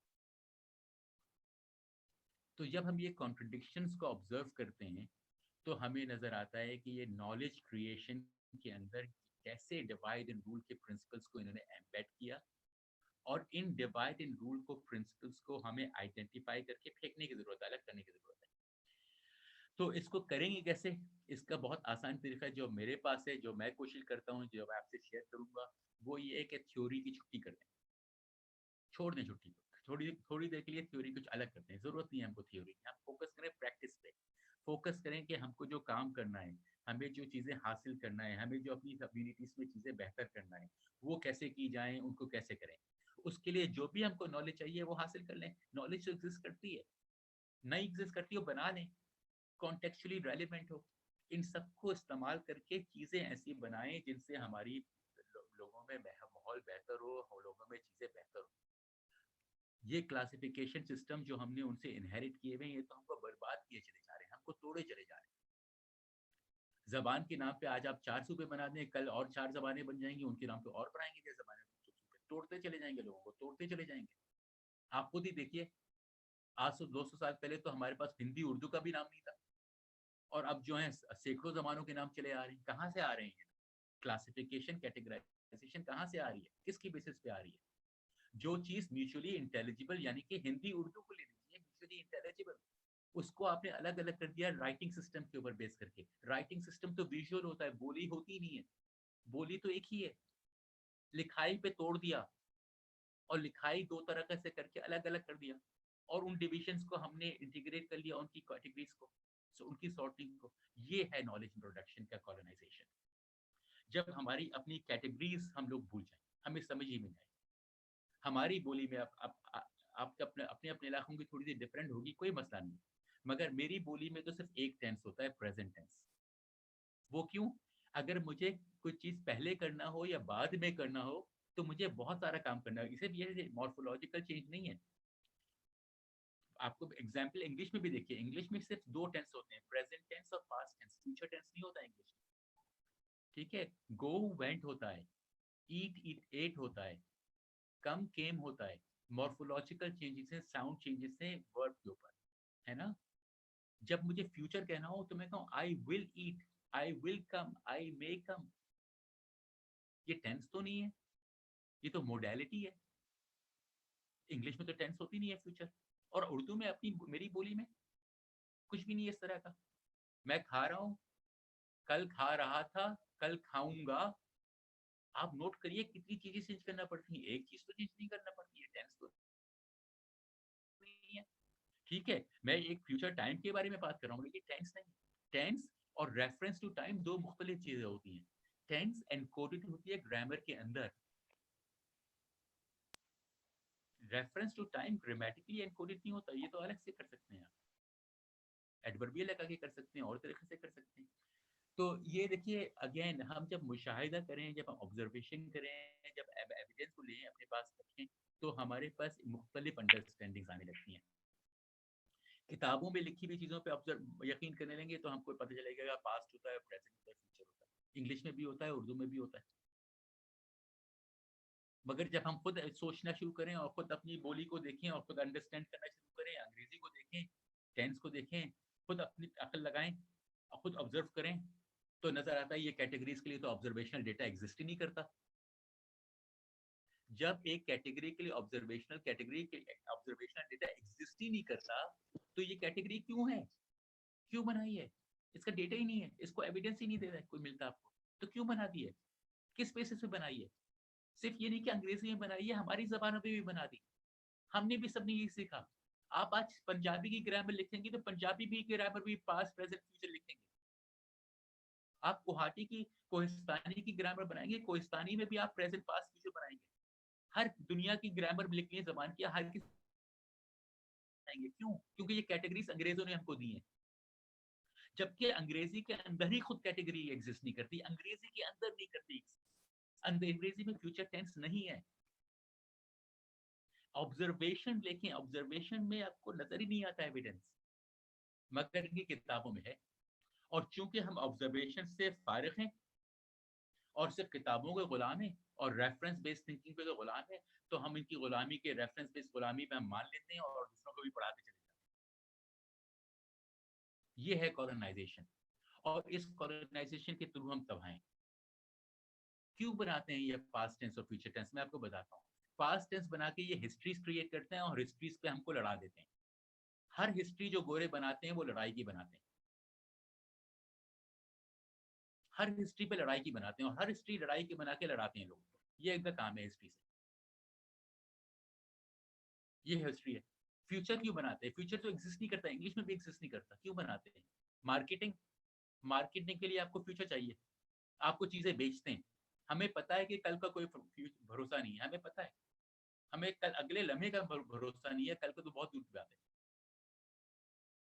मगर हमको वो मार्केटिंग करके चीजें बेचते हैं। आज से 2 साल बाद ये अपार्टमेंट मिलेगा आपको, आज से 5 साल बाद आपको ये प्लॉट मिल जाएगा। ये मार्केटिंग करते हैं, यहाँ चले जाएंगे, ये हॉलीडे जाएंगे, ये वेकेशन करेंगे, ये खरीदेंगे, ये पहनेंगे, ऐसा लगेंगे। ये क्या है? रेफरेंस बेस कर मार्केटिंग करते हैं फ्यूचर पे। ये देखिए, नॉलेज का क्रिएशन इन्होंने क्यों किया? नॉलेज का क्रिएशन इसलिए किया क्योंकि पास पे लोगों को लड़ाना था और मार्केटिंग पे चीजें बेचना थी। क्यों? क्योंकि ये सारे के सारे ट्रेडर्स थे। क्या करते थे? ये तो ट्रेडर्स ट्रेडिंग करने आए थे ना, बेचने आए थे चीजें। जितना ज्यादा बेचेंगे उतना अच्छा उनका मुनाफा होगा। पास्ट पे चीजें बना के बेचो, पास्ट की चीजें बना के प्रोडक्ट्स बेचो, फ्यूचर प्रेजेंट में आइडेंटिटीज क्रिएट करके चीजें बेचो, और फ्यूचर में मार्केटिंग करके बेचो, बेचो बेचो बेचो। आप किताबें उठा के देख लीजिए, जो आजकल ESL की किताबें आती हैं, जो डोमिनेंट ऑक्सफोर्ड यूनिवर्सिटी, कैम्ब्रिज की, प्रिंसटन की, आपको सब में नजर आएगा कैपिटलिज्म के बड़े बड़े चैप्टर्स होते हैं। शॉपिंग के ऊपर जाओ, शॉपिंग के चैप्टर्स होते हैं, ट्रैवलिंग के चैप्टर्स होते हैं। क्या चैप्टर्स हैं? किस लिए हैं ये? क्योंकि ये इनकी पर्टिकुलर इकोनॉमिक पॉलिसी से अलाइन है। एजुकेशन तो इनकी इकोनॉमिक पॉलिसी से अलाइन रहा है हमेशा, उसका मकसद ही है। एजुकेशन जो थी, हमारे आपके आबा और अजदाद के ज़माने जो एजुकेशन हमको देते थे, उसमें बच्चा जो है जब बालिग होता था, बच्चा हो बच्ची हो कोई फ़र्क नहीं पड़ता। बालिग जब होते थे, तो बालिग का मतलब वो इंडिपेंडेंट हैं, यानी कि वो जंगल में अपने आप को महफूज रख सकते हैं, खाना ढूँढ सकते हैं, शेल्टर ढूँढ सकते हैं, इंडिपेंडेंट हैं। ये इंडिजिनस एजुकेशन की का क्राइटेरिया था। इंडिजिनस एजुकेशन की वैल्यू ये थी कि आपको वो इंडिपेंडेंट बना देता था by the time you reach puberty. यानी कि आप बालिग हो, जब तक आप प्यूबर्टी रीच करते हैं, यू रीच योर इंडिपेंडेंस। ये indigenous education through out the world थी, जिसको ये इनिशिएशन राइट्स पैराबोला कहते हैं, थ्रू आउट द वर्ल्ड यही थी। यानी कि इंडिजिनस एजुकेशन अपने यंग वंस को इंडिपेंडेंट बना देती है। हमने कौन सी एजुकेशन अडॉप्ट की है कि मैट्रिक तो आदमी कर ले, इंडिपेंडेंस क्या होती है? कुछ नहीं, ठेंगा। इंटर कर ले, क्या इंडिपेंडेंस है? ठेंगा। बैचलर्स कर लें, मास्टर्स कर लें, पीएचडी कर लें बेशक, उसके बाद भी इंडिपेंडेंस जीरो, ठेंगा। आप किसी और के ऊपर डिपेंडेंट है पूरी जिंदगी, कि कोई और आपको नौकरी दे, कोई और आपके लिए कुछ और करे, कोई और आपके लिए कुछ और करे। यानी कि हमारी एजुकेशन तो हमको लोगों पे डिपेंडेंट बना रही है। तो जो एजुकेशन आपको डिपेंडेंट बनाती है किसी के ऊपर, वो एजुकेशन अच्छी कैसे हो सकती है? अच्छी एजुकेशन तो आपको इंडिपेंडेंट बनाएगी, आपको सलाहियत देगी कि आप अपनी चीजें खुद कर सकें, कि आप चीजों की को बना सकें, चीजें क्रिएट कर सकें, चीजों को इंडिपेंडेंटली अंडरस्टैंड करके, इवैल्यूएट करके चीजों को क्रिएट कर सकें। जो चीजें एग्जिस्ट नहीं करती उनको बना लें। क्यों? क्योंकि आपको जरूरत है। ये आपको एजुकेशन देती है, अच्छी एजुकेशन आपको सलाहियत देती है, एबिलिटीज देती है, स्किल्स देती है, प्रैक्टिस देती है, बेकार की नॉलेज नहीं देती है। क्योंकि कैटेगरियां बनाना तो हर किसी का, हम भी बना लेते हैं कैटेगरी, मैं भी एक कैटेगरी अक्सर बनाता हूँ, ये बड़ी अच्छी कैटेगरी। और ये लास्ट में बात करूंगा, इसके बाद मैं रुक जाऊंगा। तो एक बड़ी अच्छी कैटेगरी जो मैं लोगों को इसे शेयर करता हूँ वो ये है कि दुनिया में सारी चीजें जो है ना, आप उनको दो चीजों में तकसीम कर सकते हैं। एक कैटेगरी बना लें फाइनाइट चीजों की, यानी कि चीजों की तादाद महदूद है, गिन सकते हैं आप उनको। फॉर एग्जाम्पल दरख्त है, हमारा लाइफ स्पैन है, कितनी जिंदगी हमारी है, कितने दरख्त हैं, कितना पानी है, कितने कितने चिड़िया हैं, कितने परिंदे हैं, कितने जानवर हैं, ये गिन सकते हैं। ये फाइनाइट है, ये चीजें सारी फाइनाइट है। हवा की क्वालिटी है, ये सारे फाइनाइट है। दूसरी एक कैटेगरी होती है इन्फिनिट की, यानी कि कोई इसकी हद ही नहीं है। मसलन एग्जाम्पल देता हूँ आपको, नॉलेज, नॉलेज की कोई हद नहीं है। वेल्थ, पैसा, पैसे की कोई हद नहीं। फेथ, कोई हद नहीं। अब आप ये नोट करिए, ये बड़ी इंटरेस्टिंग चीज है। हमारे आबाओ अजदाद के सबके गोल्स बड़े सिंपल थे, फाइनाइट थे। अपना लाइफ स्पैन अच्छा हो, अपना आबाओ अजदाद, अपना माहौल अच्छा हो, हवा पानी अच्छा हो, अब जानवर अच्छे हो, महफूज हो, सब अच्छा हो, फाइनाइट अच्छा हो। ये हमारा सबके, हमारे इंडिजिनस गोल्स थे, हमारे इंडिजिनस एंसेस्टर्स के गोल। चीजें अच्छी हो, बेहतर हो, हारमोनी हो लोगों में, हारमोनी हो चीजों में, इख्तलाफ नहीं हो। नॉलेज का गोल नहीं था, गोल हार्मोनाइजेशन पे था, लाइफ स्पेन पे था, हरकतों पे था, प्रैक्टिसेस पे था। गोरों ने ये बड़े एक इंटरेस्टिंग मैजिकल काम जो किया है, वो ये किया है कि हमारी अपनी भी और हमारी भी गोल्स फाइनाइट से हटा के इन्फिनिट पे कर दिए हैं। हमारे गोल्स अब इन्फिनिट हो गए हैं। चाहे वो नॉलेज हो, वो इन्फिनिट गोल हो गया है, प्रोग्रेस हो तो वो इन्फिनिट गोल हो गया है, फेथ हो तो वो इन्फिनिट गोल हो गया है, सारे इन्फिनिट गोल्स। अब एक बड़ी एक इंटरेस्टिंग बात है, देखिए गोल हासिल करने के लिए, एक गोल जो है, एक तो गोल होता है, और गोल हासिल करने के लिए आपको रिसोर्स भी चाहिए होते हैं। अगर तो आपने गोल को, फॉर एग्जांपल जो हमने किया, हमने गोलों को इन्फिनिट बना दिया है। जब हमने गोल को इन्फिनिट बना दिया, यानी कि इन्फिनिट का मतलब कोई उसकी लिमिट नहीं है, कोई हद नहीं है। जब चीज किसी चीज की हद नहीं है, यानी कि वो एंडलेस है, तो वो आप हासिल कर सकते हैं क्या कभी?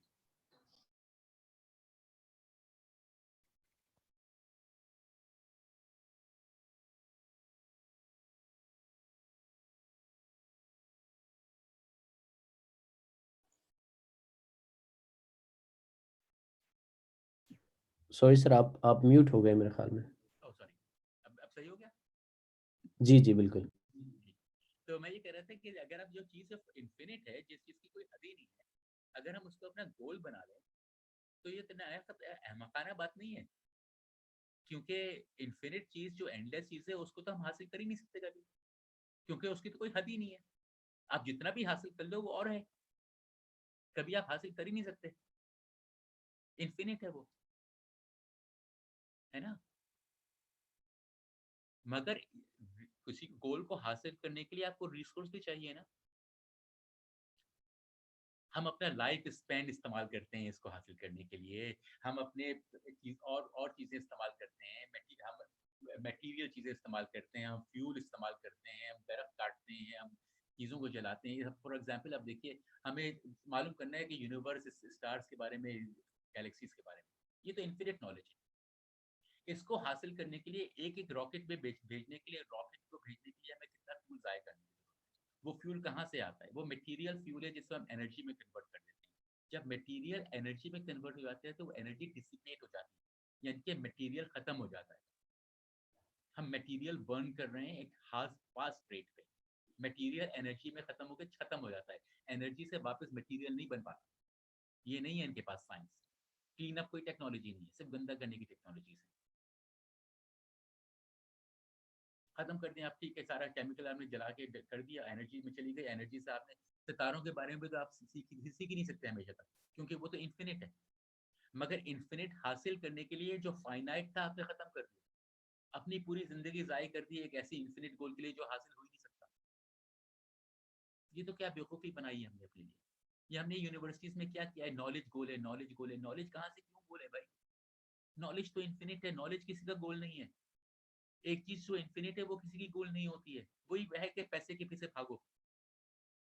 कोई भागने की ज़रूरत नहीं है पैसे के पीछे, कोई बात नहीं है नॉलेज के पीछे भागने की, क्योंकि नॉलेज तो एग्ज़िस्ट करती है इन्फिनिटली।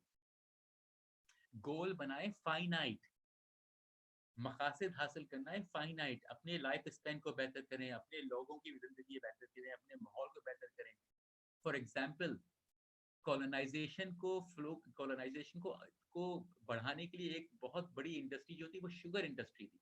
अब आप नोट करिए, सारा का सारा कैरेबियन, फिलीपींस, सारा का सारा मॉरिशस, सब साउथ अमेरिका, ये क्या किया इन्होंने? गोरों ने जाके वहाँ के लोगों को कत्ल किया पहले तो, सब लोगों को कत्ल किया।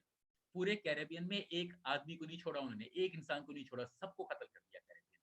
कोई इंडिजिनस नहीं है, सब मार दिए। उनके जंगल काट दिए, उनकी जगह क्या किया? गन्ना उगाया। क्यों? गन्ने को शक्कर बना के शक्कर से पैसा खाया। शक्कर की ट्रेडिंग की, शक्कर को करेंसी बना दिया। शक्कर का बाय प्रोडक्ट इनको मिला रम और अल्कोहल, और उसको उन्होंने ड्रम और अल्कोहल से ट्रेडिंग करके लोगों को, इंडिजिनस पॉपुलेशन को नशे में डाल के तबाह कर दिया। ऑस्ट्रेलिया में, नॉर्थ अमेरिका में उसके थ्रू उन्होंने कब्जे किए ज़मीनों पे। ये इनकी अपनी हिस्ट्री है। कौन सी सिविलाइजेशन की हिस्ट्री हमें नहीं पता, मगर ये नॉलेज इन्होंने प्रोड्यूस की थी ना। हमें कोई फ़र्क नहीं पड़ता कि हमें कुछ नहीं लेना देना इनसे, हमें अपनी चीज़ें सही करना है। हमें अपना नॉलेज अपने लिए बनाना है। इनकी नॉलेजेस तो इन्होंने अपने लिए की थी। इनको फ़ायदा हुआ, हमें नहीं हुआ, हमारा नुकसान हुआ। हमको अपनी नॉलेज अपने लिए बनाना है, अपनी कैटेगरीज डेवलप करना है, अपने मकासद के लिए करना है, चीज़ें बनाना है, डेवलप करना है, थ्योरी में नहीं लगना। कितने पेपर्स हम शाये करेंगे, फ़र्क क्या पड़ता है? पेपर शाये करने से फ़र्क नहीं पड़ता, चीज़ें बनाने से फ़र्क पड़ता है। शक्कर की मैं बात कर रहा हूँ, एंटी शक्कर कैंपेन्स करने की हम लोग कितनी सख्त ज़रूरत है।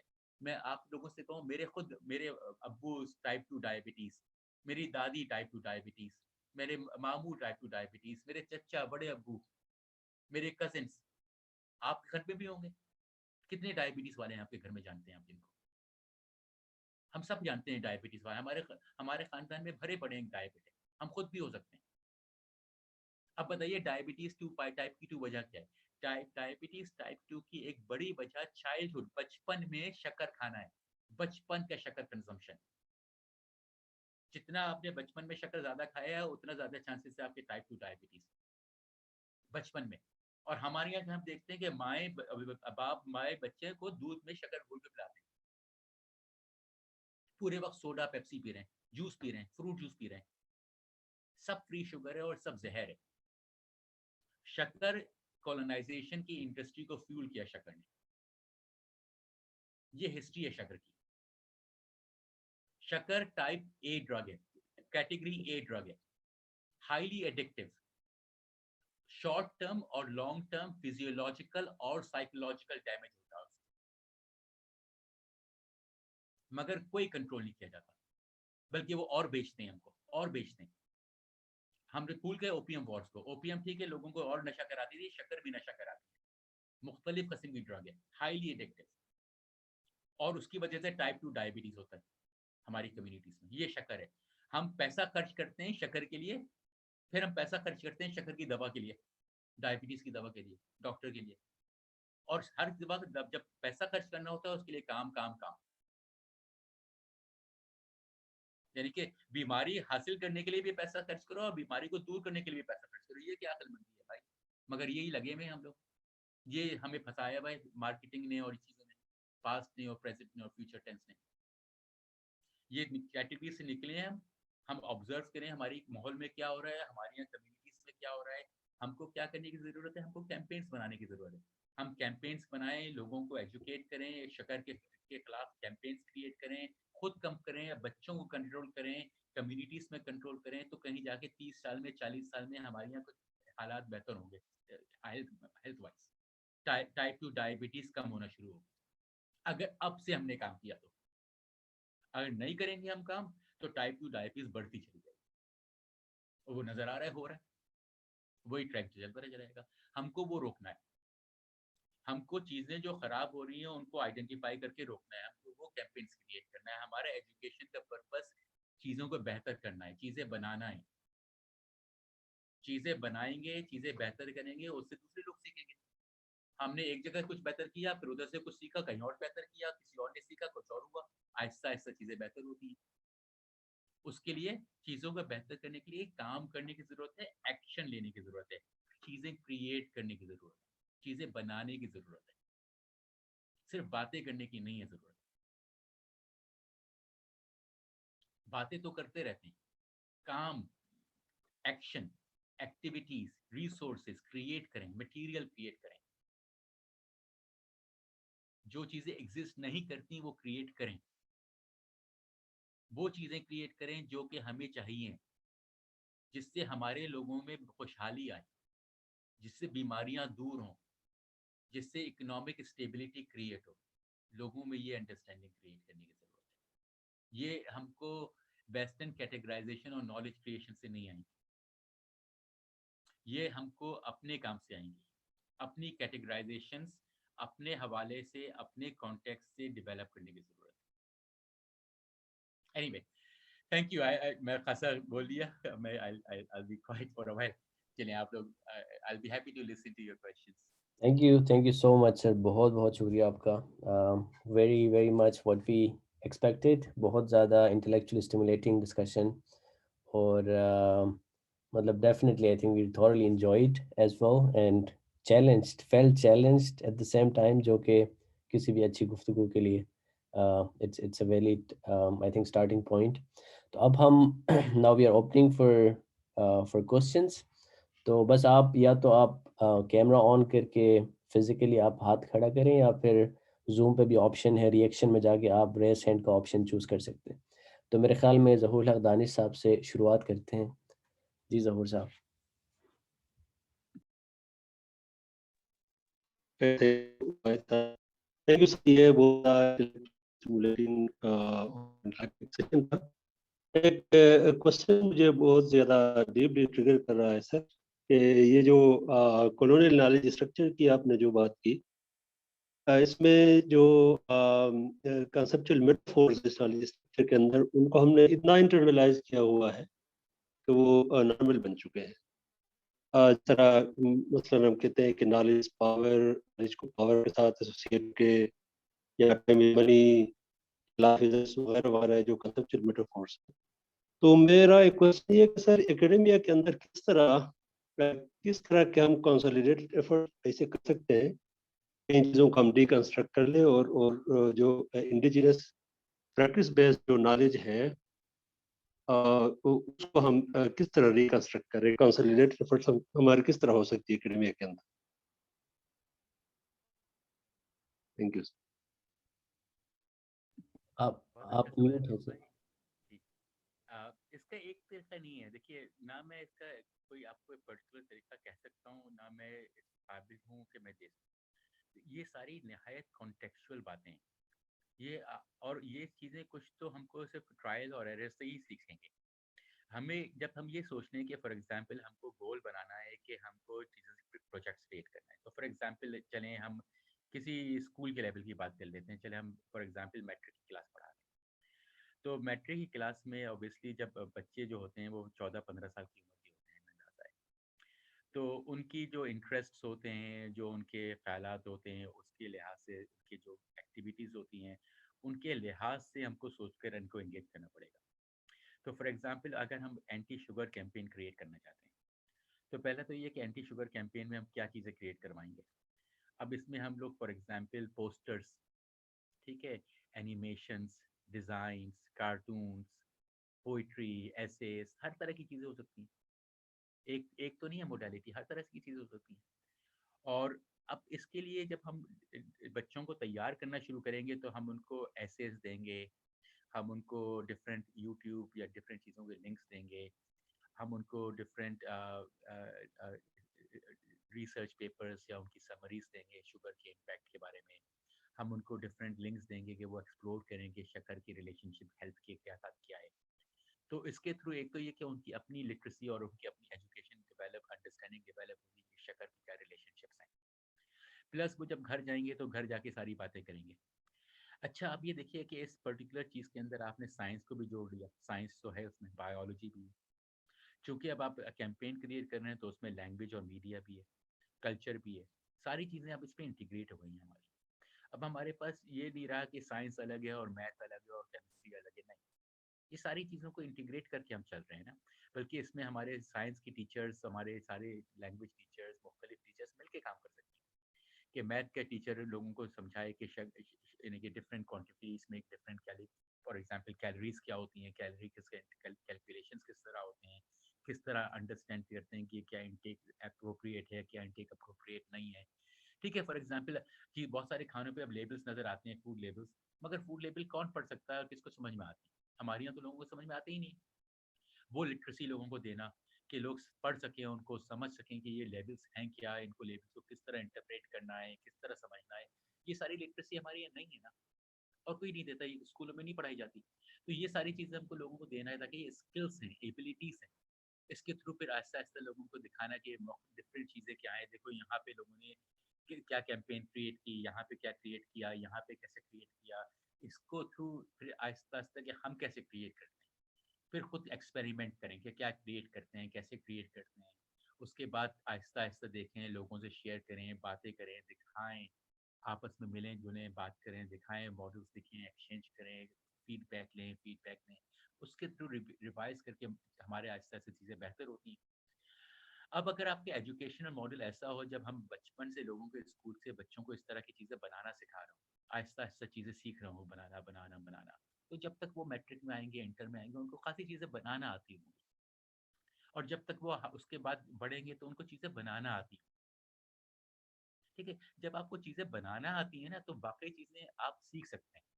नॉलेज तो किताबों के अंदर आप कभी भी जाके हासिल कर सकते हैं। और नॉलेज एक तो नहीं होती है, हमें पता ही है। हमारे पास 50 किस्म के फैक्ट्स हैं, तो हम हर चीज़ को तो अप्लाई नहीं कर जगह हर जगह। जो हमको चीज़ चाहिए, जो नॉलेज चाहिए, उसको अप्रोप्रिएटली सेलेक्ट करते हैं। तो नॉलेज तो इन्फिनिट है, छोड़ दें उसका गोल। एक्शन की तरफ करें, लोगों को चीज़ें बनवाएँ, चीज़ों को क्रिएट करवाएँ। यहाँ ये बनाओ, ये बना के दिखाओ, ये देखो कैसे बनती है, ये देखो कैसे बनती है, इसको करो। Create activity, engagement. लिटरेसी से हट ह लिटरेसी में तो लोग ख्वाबों में देखते हैं। वैसे ही आपको पता है स्कूलों में कितना मसला होता है। लिटरेसी तो फिर भी नहीं आ पाती लोगों को। अभी आ भी जाती है तो क्या कर लेते हैं, देखिए आप हमारे यहाँ लोग कितने सारे पाकिस्तान से पीएचडी कर लेते हैं, उनके पेपर्स नहीं छप जाते इंडियन नेशनल जर्नल से। क्यों? क्योंकि उनकी लिटरेसी फिर भी वो सही नहीं होती उस लिहाज से, क्योंकि वो ग्लोबल लिटरेसी से मैच नहीं हो रही। तो पीएचडी कर लेते हैं तो भी लिटरेसी सही नहीं आती लोगों को। तो हम बच्चों को क्यों फँसाते हैं ऐसी चीज़ों में? जब हमारे टीचर्स को खुद नहीं आती चीज़, तो वो बच्चों को क्या पढ़ा सकते हैं? आप बताइए, लोगों को खुद रिसर्च करना नहीं आती है, तो वो क्या किसी को रिसर्च करना सिखाएँगे? मगर हमारे यहाँ यही हो रहा है, खुद कुछ नहीं आता, दूसरों को भी क्या सिखाएँगे? तो इसको खत्म करें। क्यों फँसे हैं हम ऐसी चीज़ों पे? क्योंकि हम फॉलो कर रहे हैं इनके ट्रेंड्स फॉलो कर रहे हैं। अपनी चीज़ों पे फोकस करें ज़रा। आप लोग खुद बैठ कर अपने इलाके में देखें क्या आपको करना है, क्या ज़रूरत है, क्या नहीं। उस लिहाज से अपना करिकुलम को मॉडिफ़ाई करें। ये तो हमने देख लिया है कि ये वन पॉलिसी क्या इनकी बन रही है, ये तो बेवकूफ़ बना रहे हैं। ये तो मज़ाक है, हँसी है, ये तो हँसने की चीज़ है। लाखों करोड़ों रुपए ज़ाये किए और कुछ नहीं है। Waste, total waste of public funds. और उसमें करप्शन है नहीं है, फ़र्क नहीं पड़ता। वेस्ट तो फिर भी है ना, क्या पर्पस है? सिर्फ ये कि हार्वर्ड और MIT और ये यूनिवर्सिटी और वो यूनिवर्सिटी से एक्सपर्ट्स लेकर आ जाएं, यही तो कॉलोनियल एक्सपर्ट्स हैं। मेरी तो मुझसे अक्सर लिंग्विस्ट से मेरी एक इस बहस होती है, कहते हैं मुझसे लिंग्विस्ट, मैं कहता हूँ कि तुम्हारे जो डिस्क्रिप्शन से किस काम के हैं, बेकार के, कोई काम नहीं आते। तो मुझसे वो पलट के कहते हैं हम तो नहीं करते, ये तो वहीं के लोग करते हैं। यानी कि फॉर एग्जांपल अगर आप एक्स इलाके के हैं तो आप एक्स इलाके की जबान की ग्रामर आप खुद लिख रहे हैं, वो कहते हैं मैं तो नहीं लिख रहा, मैं तो गोरा हूँगा, मैं तो नहीं लिख रहा, ये दूसरी आदमी लिख रहा है उस इलाके का। हाँ लिख तो रहा है, सही कहते हैं वो, मगर वो क्यों लिख रहा है, उसको ट्रेनिंग किसने दी, वो किस कैटेगरीज पे लिख रहा है, किसने उसको वो कैटेगरीज दी, किसने उसे ट्रेन किया, ये भूल जाते हैं। ये भूल जाते हैं, ये भूल जाते हैं कि हमने इनको कहा ये करो, ये कर रहे हैं, इससे कोई फायदा नहीं हो रहा, हम कहते थे करो। अब हमने अपना गेम बदल लिया, आप ये भी नोट करिए, इनका गेम बदल गया, इनकी थ्योरी आज से कल बदल गई। आपने एक थ्योरी के ऊपर 50 साल 20 साल काम किया, लगे रहे उनके ऊपर सीखने के लिए, आपने उनके थ्योरेटिकल पैराडाइम्स को समझने की कोशिश की, उस पर काम किया, आपने रिसर्च की, उस पर पेपर्स लिखे।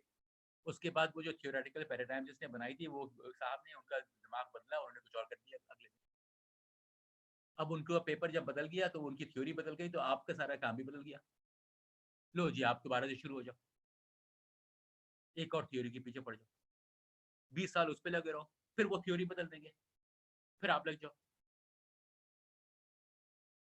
हमें नचाते रहते हैं, हम नाचते रहते हैं, क्योंकि थ्योरी तो ये क्रिएट करते हैं, नॉलेज तो ये क्रिएट करते हैं, हम तो इनको फॉलो करते हैं।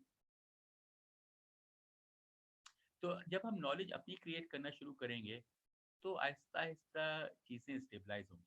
और नॉलेज हमारी कहाँ से आएगी? नॉलेज हमारी प्रैक्टिस से आएगी। हम जब चीज़ें करें, जब चीज़ों को अच्छा करके देखें, जब हमें नज़र आए चीज़ें बेहतर होना शुरू हो गई और चीज़ें बेहतर हुई इससे, उस प्रैक्टिस को फिर हम थ्योराइज कर सकते हैं। थ्योरी तो प्रैक्टिस ऑब्जर्वेशन से आती है, थ्योरी खुद तो नहीं होती है, ऑब्जर्वेशन के बेस पे आती है थ्योरी। इसलिए हमने उनकी थ्योरीज को नेगेट किया, क्योंकि वो ऑब्जर्वेशन को मैच नहीं करती। तो हम अपनी ऑब्जर्वेशन की बेस पे अपनी थ्योरीज को डेवलप करें। कौन सी थ्योरीज? वो थ्योरीज जो हमको बताएं कि हमने किस तरह अच्छे काम किया था और अच्छे काम से क्या नतीजे निकले। उन अच्छे कामों को से हम थ्योराइज करें, एब्स्ट्रैक्ट करें, उस एब्स्ट्रैक्शन से हम और अच्छे काम करें और चीजें बनाएं।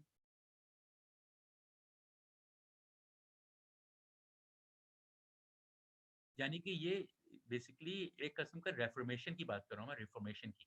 और ये रेफॉर्मेशन एजुकेशन के थ्रू होगा, एजुकेशन के बाहर से नहीं हो सकता, क्योंकि कैटेगरीज एजुकेशन के अंदर से आ रही है। ये कैटेगरीज जो रेप्लिकेट होती हैं और ये कैटेगरीज प्रमोट होती हैं, मार्केट होती हैं, ये एजुकेशन के थ्रू होती हैं।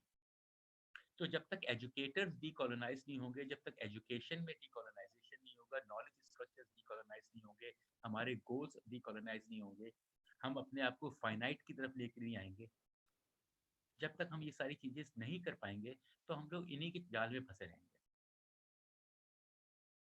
और वो तो हमें नजर आ रहा है, उसका नतीजा क्या है। हम ये नचाते रहते हैं, हम नाचते रहते हैं। तो एनीवे, आई नो कि संडे मॉर्निंग के लिए ये बड़ी लंबी लंबी मुश्किल मुश्किल बातें, एक दिन में ये कोई सॉल्व होने वाली बातें नहीं है, मगर ये एक एक प्रोसेस है जिसमें हमको एक्टिवली इंगेज होकर, एक्टिवली पार्टिसिपेट करके चीज़ें क्रिएट करना है। जब आप लोग क्रिएट करने लगेंगे तो आपके अंदर एक एक डिफरेंट एनर्जी आ जाएगी, क्योंकि जब आप एक चीज़ क्रिएट करते हैं और आपको नज़र आता है आपने क्या क्रिएट किया, उससे जो एनर्जी आती है वो कुछ और ही होती है। तो वो जब आपको वो एनर्जी आना शुरू होगी और उस एनर्जी के थ्रू आपको आपके आसपास लोगों में खुशी होगी, खुशहाली आएगी, मुस्कुराहटें आएंगी, और वो जो एनर्जी रेडिएट होगी वो चाहिए हमको एनर्जी। हमको वो एनर्जी लेकर आगे बढ़ना है। उसमें सारी कैटेगरीज जो है वो उठा के फेंकने की जरूरत है। अब देखिए, मैंने आपको टेंस की कैटेगरी दी है, एक मैं आपको आखिरी कैटेगरी देता हूँ, उसके बाद हम लोग रुक जाएंगे आज। ये 2-3 दफा कह भी चुका हूँ। हमारे यहाँ गोरों से आने से पहले 3 जेंडर होते थे। गोरों से आने से पहले हमारे यहाँ मेल और फीमेल का रिस्ट्रिक्टेड जेंडर्स नहीं थे। पूरे साउथ एशिया में, most of south east Asia के अंदर, south east Asia, east Asia, कहीं से चाइना से उठा के Philippines, Indonesia, Thailand, south Asia, पूरा अपना बड़े सगीर ले लीजिए, कहीं 2 जेंडर्स नहीं थे, मिनिमली 3 जेंडर्स थे, मिनिमली 3 जेंडर्स थे, मर्द, औरतें और ख्वाजा सरा, तीनों के इक्वल राइट्स थे। ये हमारी एक सोशल स्ट्रक्चर्स थे जो कि कॉमन प्लेस थे, सिर्फ हमारे इलाके में नहीं, पूरे ईस्ट एशिया में फैले हुए। 3 से 2 कैसे हुए? क्योंकि गोरों ने फॉर्म्स भरवाना शुरू कर दिया, मेल या फीमेल, मेल या फीमेल, मेल या फीमेल, किताबों मेल, मेल या फीमेल, मेल या फीमेल, हर जगह मेल या फीमेल, मुज़क्कर मुअन्नस, मेल फीमेल, मेल, हर जगह, हर कैटेगरी, हर जगह ये कैटेगरीज डालती। उसके थ्रू सारे के सारे रिफॉर्म हो गए सिस्टम। 1890s में गोरों ने ख्वाजा सरा को इलीगल कह दिया। 1/3 ऑफ आवर पॉपुलेशन उन्हें कहते हैं इलीगल है, इंसान को इलीगल कह दिया उन्होंने, यानी कि जो इंसान थे उनको अपने आप को रिकैटेगराइज करना पड़ा। उसकी वजह से सोशल डिसहार्मोनाइजेशन किया हुआ, सोशल इम्पैक्ट किया हुआ, उसकी कोई सोचता नहीं है ना। ये सोशल कॉन्टेक्स्ट, ये नॉलेज क्रिएशन के कॉन्टेक्स्ट है ना। हमारे आबा अजदाद ने 3 क्यों रखे थे? कोई वजह थी ना, हमारे आबा अजदाद तब बेवकूफ तो नहीं थे ना। और गोरों ने आके से 2 में रिड्यूस क्यों किया? और उस 2 के थ्रू उन्होंने क्या कॉन्फ्लिक्ट्स क्रिएट किए, क्या क्या तबाहियां की उन्होंने हमारी यहाँ सोशली, और वो उस सोशल डिजास्टर्स के कॉन्सिक्वेंसेस और रिपरकशंस हम किस किस तरह, किस किस शेप में आज तक एक्सपीरियंस कर रहे हैं। इन सबको डीकोलोनाइज करना है, सबको, कोई ऐसी चीज नहीं करना, कोई कैटेगरी हम नहीं ले सकते इनकी। हमको अपनी से ईमानदारी से, अमीन, ईमानदारी, ईमानदारी सबसे इम्पोर्टेंट। ईमानदारी, जहां ईमानदारी नहीं है वहां पे कुछ नहीं है। आपकी बड़ाई, आप अपने आप को ईमानदार कह लें, बड़ी दाढ़ी हो, एक्शन नहीं है, प्रैक्टिस नहीं है, तो कुछ नहीं है। अमाल, तो ये है decolonising pedagogy, decolonising knowledge construction. Basically leave theory behind, forget theory, भूल जाएं थ्योरी को थोड़ी देर से, focus purely on practice and let theory emerge from practice in its own sweet time. No rush. Ji sir, Anyway, बहुत thank you. हमारे पास काफ़ी ज़्यादा सवालात हैं, तो अगर आपके पास टाइम है तो हम 20 मिनट मज़ीद लेंगे, और मैं सबसे रिक्वेस्ट करूँगा कि सवालात अपने जो हैं वो मुख्तसर रखें ताकि सबको मौका मिले। MJ शामिल साहब, आप कुछ पूछना चाह रहे हैं? अस्सलाम वालेकुम, thank you very much Waheed साहब और अहमद साहब, this is a wonderful session. मेरे कुछ क्वेश्चंस है, 3 क्वेश्चंस। एक ये कि जो कैटेगराइजेशन वेस्टर्न वर्ल्ड ने हमें दिया है, मुझे ऐसा लग रहा है कि आपने जो बातें की वो बिल्कुल exactly I do agree with them, but जो कैटेगराइजेशन इन लोगों ने की है जो अभी हमारे पास अवेलेबल है, ये स्पेशलाइजेशन के थ्रू हमें ले जाता है और जो नॉलेज क्रिएशन को आसान बना देता है। एक एग्जांपल मैं आपको देता हूँ, साइकोलॉजी के सब्जेक्ट में मुख्तलिफ कैटेगरीज इन लोगों ने बनाए हैं। फोरेंसिक साइकोलॉजी है, एबनॉर्मल है, positive psychology, education and so on and so on. तो एक बंदा इन कैटेगराइजेशन में जाके अच्छे तरीके से नॉलेज क्रिएट कर सकता है। तो एक ये मेरा एक कमेंट है। उसके साथ साथ एक मेरा क्वेश्चन ये है कि if we are parting away from this colonialized classification, do we have any better option, an organized way to create knowledge? मेरा एक क्वेश्चन ये है। सेकंड क्वेश्चन, आपने जो रेफर किया थियोलॉजी के पर्सपेक्टिव में, ईमान में पुख्ता होना और अमानतदार होने को आपने जिस तरह इंटरप्रेट की, ये जो इंटरप्रिटेशन ऑलरेडी हमारे पास मौजूद है। अब क्या आप सजेस्ट करते हैं कि in this point of time we have to approach religion in a new way? अगर वो जो ट्रेडिशनल स्कॉलर्स अथॉरिटी नहीं है इन चीज़ों को इंटरप्रेट करने के लिए, who are those people who are authority, who can be called as the interpreter of the text, जो जो विल ऑफ गॉड है उसको इंटरप्रेट करने के अथॉरिटी कौन होंगे? और my last question is linked with the observation. क्या हम ये नहीं कह सकते हैं कि ऑब्जर्वेशन से जो हम नॉलेज गेन करते हैं वो लिमिटेड है, इन अ सेंस के एक तो हमारे सेंसेस लिमिटेड है ना, observation is based on the senses, you know the 5 senses, एक इसलिए ये लिमिटेड है। दूसरी बात, जो ऑब्जर्वेशन के बुनियाद पे हम नॉलेज क्रिएट करते हैं वो वही नॉलेज होगा। मैं ऑब्जर्वेशन करके जो नॉलेज मैं बताऊंगा ना, वो या जिस अंडरस्टैंडिंग तक मैं पहुंच जाऊंगा वो बेस्ड होगा मेरा ऑलरेडी एक्वायर्ड नॉलेज के ऊपर। ठीक है, मेरा नॉलेज जितना लिमिटेड है मेरा ऑब्जर्वेशन बेस्ड नॉलेज भी उतना लिमिटेड होगा। क्या हम सिर्फ ऑब्जर्वेशन को फोकस करके बाकी टूल्स ऑफ क्रिएटिंग नॉलेज को हम साइड में करके क्या हम सोसाइटी के साथ यू नो जस्टिफाई हम कर रहे हैं? तो thank you very much sir, thank you. Thank you, आपने बहुत सारे सवाल पूछे। मैं सोच रहा हूँ किस तरह जवाब दूँ, इतने सारे बातें हैं डिफरेंट। तो पहला तो ये कि रिलीजन के बारे में सिर्फ मैं ये कहना चाहता हूँ कि देखिए रिलीजन जो है कुछ कैटेगरी है। रिलीजन कैटेगरी है। जी सर। जो कैटेगरी है वो कहाँ से आई है? ये कैटेगरी कहाँ से आई है रिलीजन? ये तो फॉर्मेटिव इयर्स ऑफ इस्लाम उस जमाने से। ये रिलीजन जो कैटेगरी है, रिलीजन वर्ड है, रिलीजन ना हम तो कह रहे हैं रिलीजन की जो कैटेगरी है कहाँ से आई? क्या कहाँ से वर्ड है ये? रिलीजन वर्ड किधर का है, किस जबान का है? This is a Greek word. Religion means to bind to something.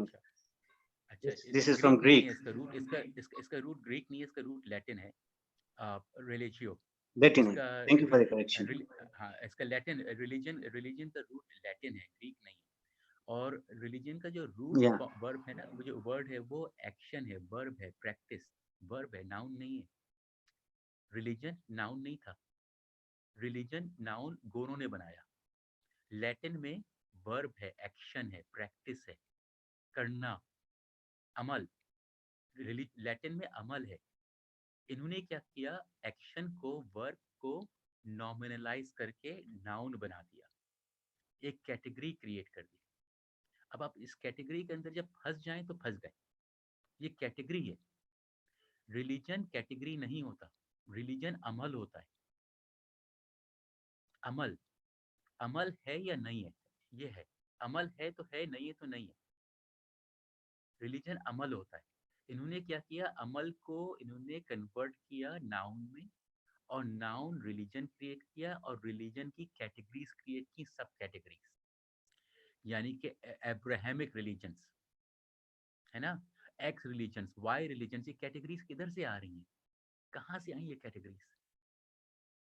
ये कॉलोनियल नॉलेज की कैटेगरीज हैं। ये कैटेगरीज रिलीजन की कैटेगरी असली नहीं है। रिलीजन एग्जिस्ट ही नहीं करता। आप तो खुद सोचें, अगर आप अपना इस्लाम को देखें तो वो तो कहता है कि बटो नहीं हिस्सों में, कोई तफरकाबाजी नहीं करो, कोई नहीं नहीं, खिलाफ है। इस्लाम तो कहता है अपने आप को फिरकों में नहीं बांटो। फिरका बारियत तो इस्लाम के खिलाफ है ना। कुरान खुद तो फिरका बारियत के खिलाफ है, फिरका बारियत के अगेंस्ट है। प्रैक्टिस देख लिए, प्रैक्टिस कुरान की प्रैक्टिस हमें बताती है फिरका बारियत पे नहीं पढ़ो, ईमानदारी करो, इमानत करो। मगर रिलीजन क्या करता है? रिलीजन लोगों को कैटेगरीज में काटता है, लेबल्स करता है, और लेबल्स में बंटवा के लड़ाता है आपस में। रिलीजन लड़ाता है। आप ये नोट करिए, ये कॉन्ट्रडिक्शन कैसे क्रिएट होता है? ये कॉन्ट्रडिक्शन जब क्रिएट होता है जब आप एक चीज को, प्रैक्टिस जो होती है, लोगों की जो प्रैक्टिसेस होती हैं, मुख्तलिफ इलाकों में मुख्तलिफ प्रैक्टिसेस होती हैं, उन प्रैक्टिसेस को आप वर्ब हटा के प्रैक्टिसेस हटा दें, उनको लेबल कर दें, कंबाइन करके नाम दे दें, आइडेंटिटी दे दें, उनको कह दें रिलीजन है, ये रिलीजन है, ये रिलीजन है, ये रिलीजन, सबको नाम दिया। इस्लाम खुद नाम आज से 100 साल पुराना है, आपको कहीं नहीं मिलता। आप सर्च कर लीजिए, इस्लाम का वर्ड खुद ही नहीं मिलता आपको। आज तो 100 साल 150 साल पहले इस्लाम का वर्ड ही नहीं मिलता आपको। छोड़ दिए इस्लामियात, इस्लामियात तो कहीं एग्जिस्ट ही नहीं करती थी। आज से 100 साल पहले एग्जिस्ट ही नहीं करती है। आप सर्च कर लीजिए, ये सारी कैटेगरीज बनाई गई हैं, ये क्रिएटेड कैटेगरीज हैं। रिलीजन कैटेगरी है, लाइफ बायोलॉजी कैटेगरी है, रेस कैटेगरी है, कलर कैटेगरी है, ये सारी कैटेगरीज हैं। यही मैं कह रहा हूँ, साइकोलॉजी आप कह रहे हैं, फोरेंसिक साइकोलॉजी और ये साइकोलॉजी, साइकोलॉजी खुद ही कंस्ट्रक्ट है। फोरेंसिक तो और छोड़ दीजिए, वो तो और भी क्लासिफिकेटरी है। इससे नॉलेज बढ़ती नहीं है, इससे नॉलेज तबाह होती है, फ्रेगमेंटेशन होता है नॉलेज का, अंडरस्टैंडिंग टूटती है हमारी, हम लोग बढ़ जाते हैं, डिवाइड हो जाते हैं, हमारी अंडरस्टैंडिंग ब्रेक हो जाती है, हमारी एप्लीकेशंस खत्म हो जाती हैं, हम बढ़ जाते हैं, हम लोग बेकार कामों में लग जाते हैं। हम ये सोचते रहते हैं कि लोगों को पकड़ के जेल में कैसे डालें, ये नहीं सोचते कि लोग जेल में जाने की वजूहत क्या होती है, किस वजूहत से करते हैं लोग हरकतें, उनको क्यों ना रोकें। कॉजेस के ऊपर कोई नहीं काम करता, सारे के सारे पीछे लगे हुए हैं। तो आप ये नोट करें, ये कॉलोनाइजेशन के तरीके हैं, लीगल सिस्टम, लीगल कैटेगरी से सारी कैटेगरीज हैं, सब कैटेगरीज हैं। अब बड़ा अच्छा सवाल है कि हम इसकी ऑल्टरनेट कैटेगरीज कहाँ से ढूंढें। ये ऑल्टरनेट कैटेगरीज हमको खुद क्रिएट करने की ज़रूरत है, और इसको शुरू करने के लिए मैं जो, जैसे मैंने आपसे कहा, एक कैटेगरी मैं जो शुरू करता हूँ वो फाइनाइट और इन्फिनिट है। कोई भी इन्फिनिट को गोल ना बनाए अपना, फाइनाइट को गोल रखें, क्योंकि फाइनाइट की गोल की मतलब है प्रैक्टिस पे, आपको प्रैक्टिस करना पड़ेगी। नॉलेज क्या, नॉलेज की तो आदमी चीजें लिखता रहे, हर तरह से लिखता रहे, कोई फर्क नहीं पड़ता। आज आप एक चीज लिखते हैं, कल कुछ और लिख दें, परसों कुछ और लिख दें, आज ये कहते हैं, कल वो कहते हैं, आज ये किताब छाप दें, कल वो किताब छाप दें, किताबें तो छपती रहती हैं। ये क्या नॉलेज है? वही हम जब शुरू कर रहे थे, जहाँ से ये नॉलेज तो बढ़ रही है, मगर हम देख रहे हैं जंग बढ़ रही है, लड़ाइयाँ बढ़ रही हैं, दुश्मनियाँ बढ़ रही हैं, भूख बढ़ रही है, प्यास बढ़ रही है, मछलियाँ मर रही हैं, जानवर मर रहे हैं, परिंदे मर रहे हैं, जमीन तबाह हो रही है। ये कैसी नॉलेज है? यहीं से तो हमने क्वेश्चन शुरू किया कि ये नॉलेज की जो फाउंडेशंस हैं, इसमें कीचड़ है, इसमें गंद है। इनका नॉलेज का मकसद ये था कि हमको ये गुलाम बनाए, और ये गुलाम बनाते हैं हमको। गुलाम बनाने का बेहतरीन तरीका है divide and rule. Divide and rule आप देख लीजिए, आपने खुद ही एग्जाम्पल दी साइकोलॉजी की, सिर्फ साइकोलॉजी भी नहीं, बल्कि सिर्फ ये नहीं, लिंग्विस्टिक्स ही हो, लिंग्विस्टिक्स में 50 किस्में, उसके अंदर 50 किस्में, हर चीज की सब स्पेशलाइजेशन और सब स्पेशलाइजेशन और सब स्पेशलाइजेशन। ऑब्जर्वेशनल कुछ नजर नहीं आता। ठीक है, मैं समझता हूँ कि हमारी सेंसरी सिस्टम्स बहुत रिस्ट्रिक्टेड हैं, बिल्कुल हैं, एब्सोल्युटली एग्रीड। मगर हमारी जिंदगी कैसे हम रहते हैं? अपनी सेंसरी सिस्टम से रहते हैं ना। बेशक रिस्ट्रिक्टेड हो, मगर हमारे सेंसरी ही सिस्टम्स हमको जिंदा रखते हैं और हमारी जिंदगी के एहसास दिलाते हैं। हमारी खुशी, हमारी गम, हमें चीज अच्छी लगती है, बुरी लगे, ये हमारे सेंसरी सिस्टम्स करते हैं। हमारी अंडरस्टैंडिंग और हमारी एक्सपीरियंस ऑफ द वर्ल्ड भी हमारा सेंसरी सिस्टम। ठीक है, लिमिटेशंस हैं उनकी, बिल्कुल हैं, एक्सेप्ट करता हूँ मैं, ये लिमिटेशंस हमारी सबकी हैं, मगर इन लिमिटेशंस को अंडरस्टैंड करके इसके साथ साथ हमको नॉलेज अपनी बढ़ाना है। क्योंकि जो हमें मिल रही हैं कैटेगरीज, ये तो हमें कुछ नहीं कर रही हैं, ये तो हमें सिर्फ लड़ा रहे हैं, सिर्फ लड़ा रहे हैं, लड़ाते रहते हैं। जितना और लड़ाएंगे उतना खुश होंगे, यही इनका काम रहा है। पिछले 400 साल से कैसा कब्जा किया इन्होंने दुनिया पे, लड़ा लड़ा के, हर जगह लड़ाते हैं। आपके ख्याल से वो रुक गए हैं क्या? अचानक उनमें अच्छा हो गया, अचानक उनमें बड़ी अच्छाई आ गई, सच्चाई आ गई? कुछ नहीं आया है, वही हैं लोग, उसी तरह कर रहे हैं।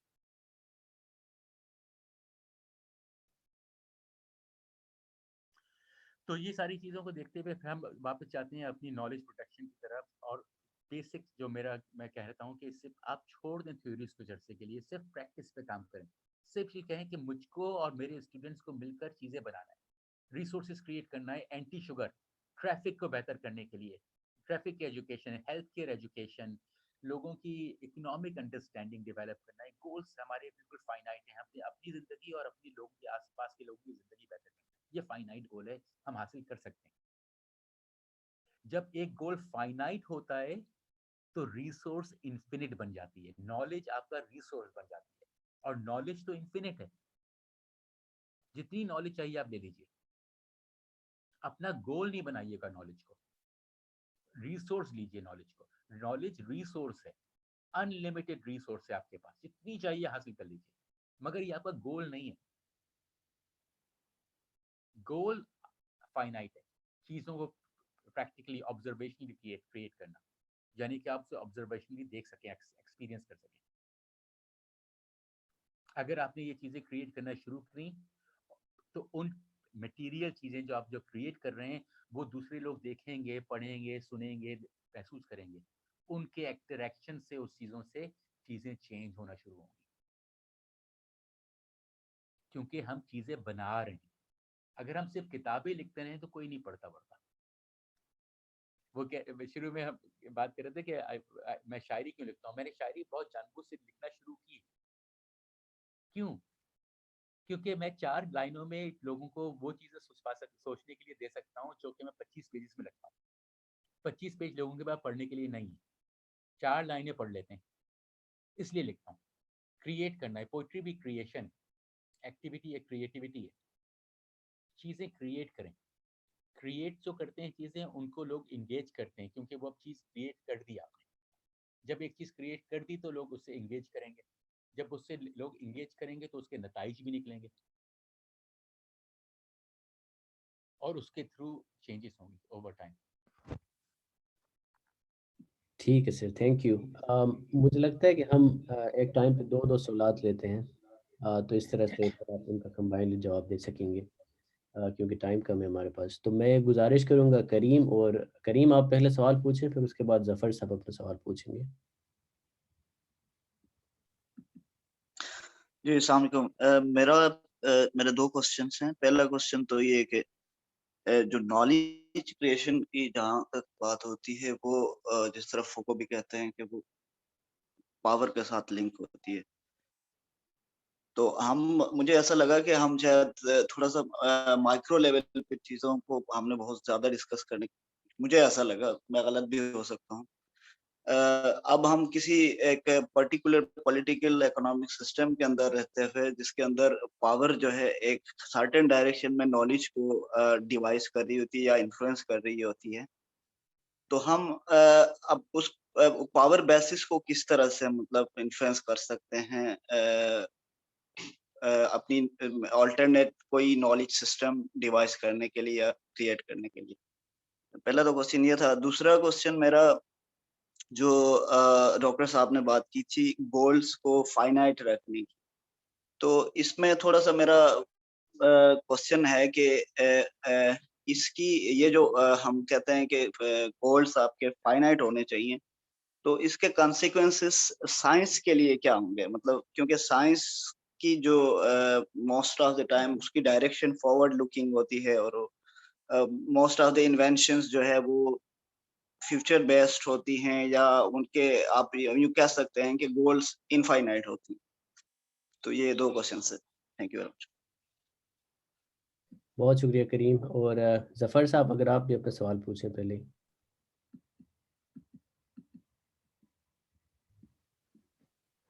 अस्सलाम वालेकुम सर। सर मेरा क्वेश्चन ये है कि सर हमारे एकेडमिया में जिस तरह आपने कहा कि कॉलोनियल माइंडसेट है, तो बात भी होती भी है कि इसको डिकोलोनाइज करना है नॉलेज को। तो सर एक तो ये है कि हमारे पास ऑप्शंस क्या है? एक तो है कि हम ऑलरेडी डिपेंडेंट है, मतलब कि जो कॉलोनियल थ्योरीज है उनके टूल्स जो है, हमारे पास अपना कुछ भी नहीं है, means literally we have done nothing. और दूसरी बात ये कि सर हमारे सोसाइटी में भी, कॉलोनिया में भी, एक तो ये है कि एंटी कॉलोनियल या एंटी वेस्टर्न सेट माइंडसेट मौजूद है, और सोसाइटी में भी सोशल रिएक्शन भी उसके अगेंस्ट बहुत ज़्यादा है। लेकिन फिर ये है कि सर हमारे पास अपना कोई एज़ सच कोई सिस्टम नहीं है कि जिसके थ्रू हम कर सकें। और तीसरी बात ये कि सर हम सिर्फ एक एक वेस्टर्न या कॉलोनियल जाल में हम नहीं फँसे हुए हैं, हम बहुत सारे और जाल भी ऐसे हैं जहाँ पर हम फँसे हुए हैं। मसलन अगर हम कह रहे हैं कि कॉलोनियल सिस्टम जो है जिसने हमें डिस्ट्रॉय किया है, तो सर हमारे पास इससे पहले, अंग्रेज़ों के आने से पहले जो हमारे कंडीशंस थे, मसलन मुगल्स थे या फिर ये तुर्क थे या अरब्स थे, उनको जिस तरह हमने मॉडल बना के रखा हुआ है। जब जब whenever we talk about against colonial, तो हम जो जो अल्टरनेटिव हम पेश कर रहे होते हैं, वो भी या तो अरबियन है या तुर्क है या फिर तो हमारा अपना कोई नहीं कुछ नहीं है सर। तो हम किस किस तरीके से इसको क्रिएट कर लेंगे? जिस तरह आपने रिलीजन की बात भी की, तो जब हम रिलीजन की बात भी करते हैं, तो अगेन वहाँ पर भी अरबियन सेटअप मौजूद है। तो यही क्वेश्चन है सर मेरा। Thank you sir.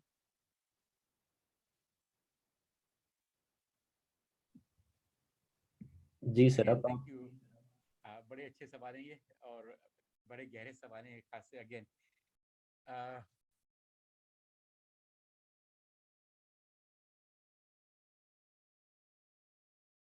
पहले मैं शुरू करता हूँ। साइंस साइंस का जिक्र हुआ था, तो साइंस पहले हमको अंडरस्टैंड करें साइंस क्या है। जब आपने कहा साइंस फॉरवर्ड लुकिंग है, तो पहली बात तो ये फॉरवर्ड लुकिंग आपने एक टेंस का सिस्टम का इस्तेमाल किया, फॉरवर्ड लुकिंग नहीं कि टेंस का आइडिया। ठीक है, ये कैटेगरी हम पहले क्वेश्चन कर चुके हैं।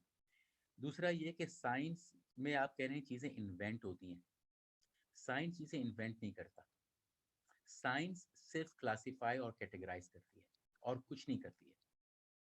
जिसको आप कहते हैं एप्लीकेशंस, वो एप्लीकेशन होती है।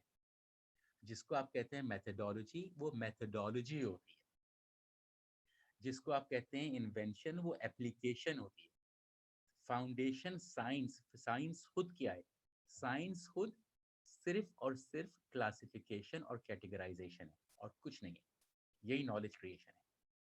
Science, foundational science, fundamentals of any science, उसकी क्लासिफिकेशन और कैटेगराइजेशन है। That's the foundation of science. उस साइंस को फिर आप कहाँ से इस्तेमाल करते हैं और क्या बनाते हैं, वो एप्लीकेशंस हैं। ठीक है, for example navigation, basic chemistry, navigation, astronomy, ये सारी नॉलेज अंडरस्टैंडिंग्स की अंडरस्टैंडिंग बहुत ज़माने से लोगों के पास है, आज से नहीं, और मुख्तलिफ सिविलाइजेशंस में रही। गन पाउडर चाइना में हजारों सालों से बनता था, कोई नई चीज नहीं है। मगर उस नॉलेज को वेपनाइज करना उसका इस्तेमाल है। नॉलेज खुद और नॉलेज को वेपनाइज करना या नॉलेज का इस्तेमाल दो मुख्तलिफ चीजें। नॉलेज खुद सिर्फ क्लासिफिकेशन और कैटेगराइजेशन। उस क्लासिफिकेशन और कैटेगराइजेशन को आप किस तरह इस्तेमाल करते हैं, उससे क्या बनाते हैं, वो एक मुख्तलिफ है। ठीक है, जब आप कहते हैं कि हम चीज़ें बेहतर की तरफ बना रहे हैं, फॉरवर्ड लुकिंग की तरह, आप सोचिए क्या बनाते हैं, क्या फॉरवर्ड लुकिंग है और किस तरह से। जिसको हम फॉरवर्ड लुकिंग कह रहे हैं, उससे एनवायरमेंटल डिस्ट्रक्शन कितना हो रहा है। जिसे हम फॉरवर्ड लुकिंग कह रहे हैं, उससे हम कितनी तरह की डिफरेंट लाइफ फॉर्म्स की एग्जिस्टेंस को ख़त्म कर देते हैं, उनकी एबिलिटी टू सर्वाइव ही ख़त्म कर देते हैं। जब हम अपने लिए तो यूरेनियम या ऑयल निकालने जाते हैं, उस ज़मीन में जो डिफरेंट लाइफ फॉर्म्स जहाँ पे रहती हैं, उनका क्या होता है? वो तो सब खत्म हो जाती हैं, मर जाती हैं। तो ये जो हम सोच रहे हैं कि हम बड़ा प्रोग्रेस है, डेवलपमेंट है, ये तो हम अपनी बड़ी निहायत सेल्फिश इंसानी तरह से देख रहे हैं। ओवरऑल ही तो नहीं है। ठीक है, कुछ लोगों के लिए है, मगर ओवरऑल तो नहीं है। कौन सा प्रोग्रेस, कहाँ का प्रोग्रेस? बेवकूफ़ बना रहा है। आप जो है, फॉर एग्जाम्पल यहाँ पे एक होता है, इसे कहते हैं tea tree. Tea tree oil जो है हजारों करोड़ों सौ साल से यहाँ के लोग उसे खाने में इस्तेमाल करते हैं, आग जलाते हैं उससे, और उससे मच्छर बच्चर भाग जाते हैं, चीज़ें काटती नहीं, कीड़े वीड़े। ये लोग आबा अजदाद यहाँ के लोग जो इंडिजिनस लोग हैं इस्तेमाल करते आए। उसी को गोरे ने आके कैटेगराइज किया कि ये टी ट्री ऑयल है, इसकी ये कैटेगरी है, वो कैटेगरी है, चलो भाई $40 की बोतल खरीदो। वही चीज़ कैटेगराइज करके $40 में बेच रहे हैं। वही चीज़ पहले मुफ्त में थी। तो ये कौन सी कैटेगराइजेशन आपको मुनासिब बेहतर कर रही है?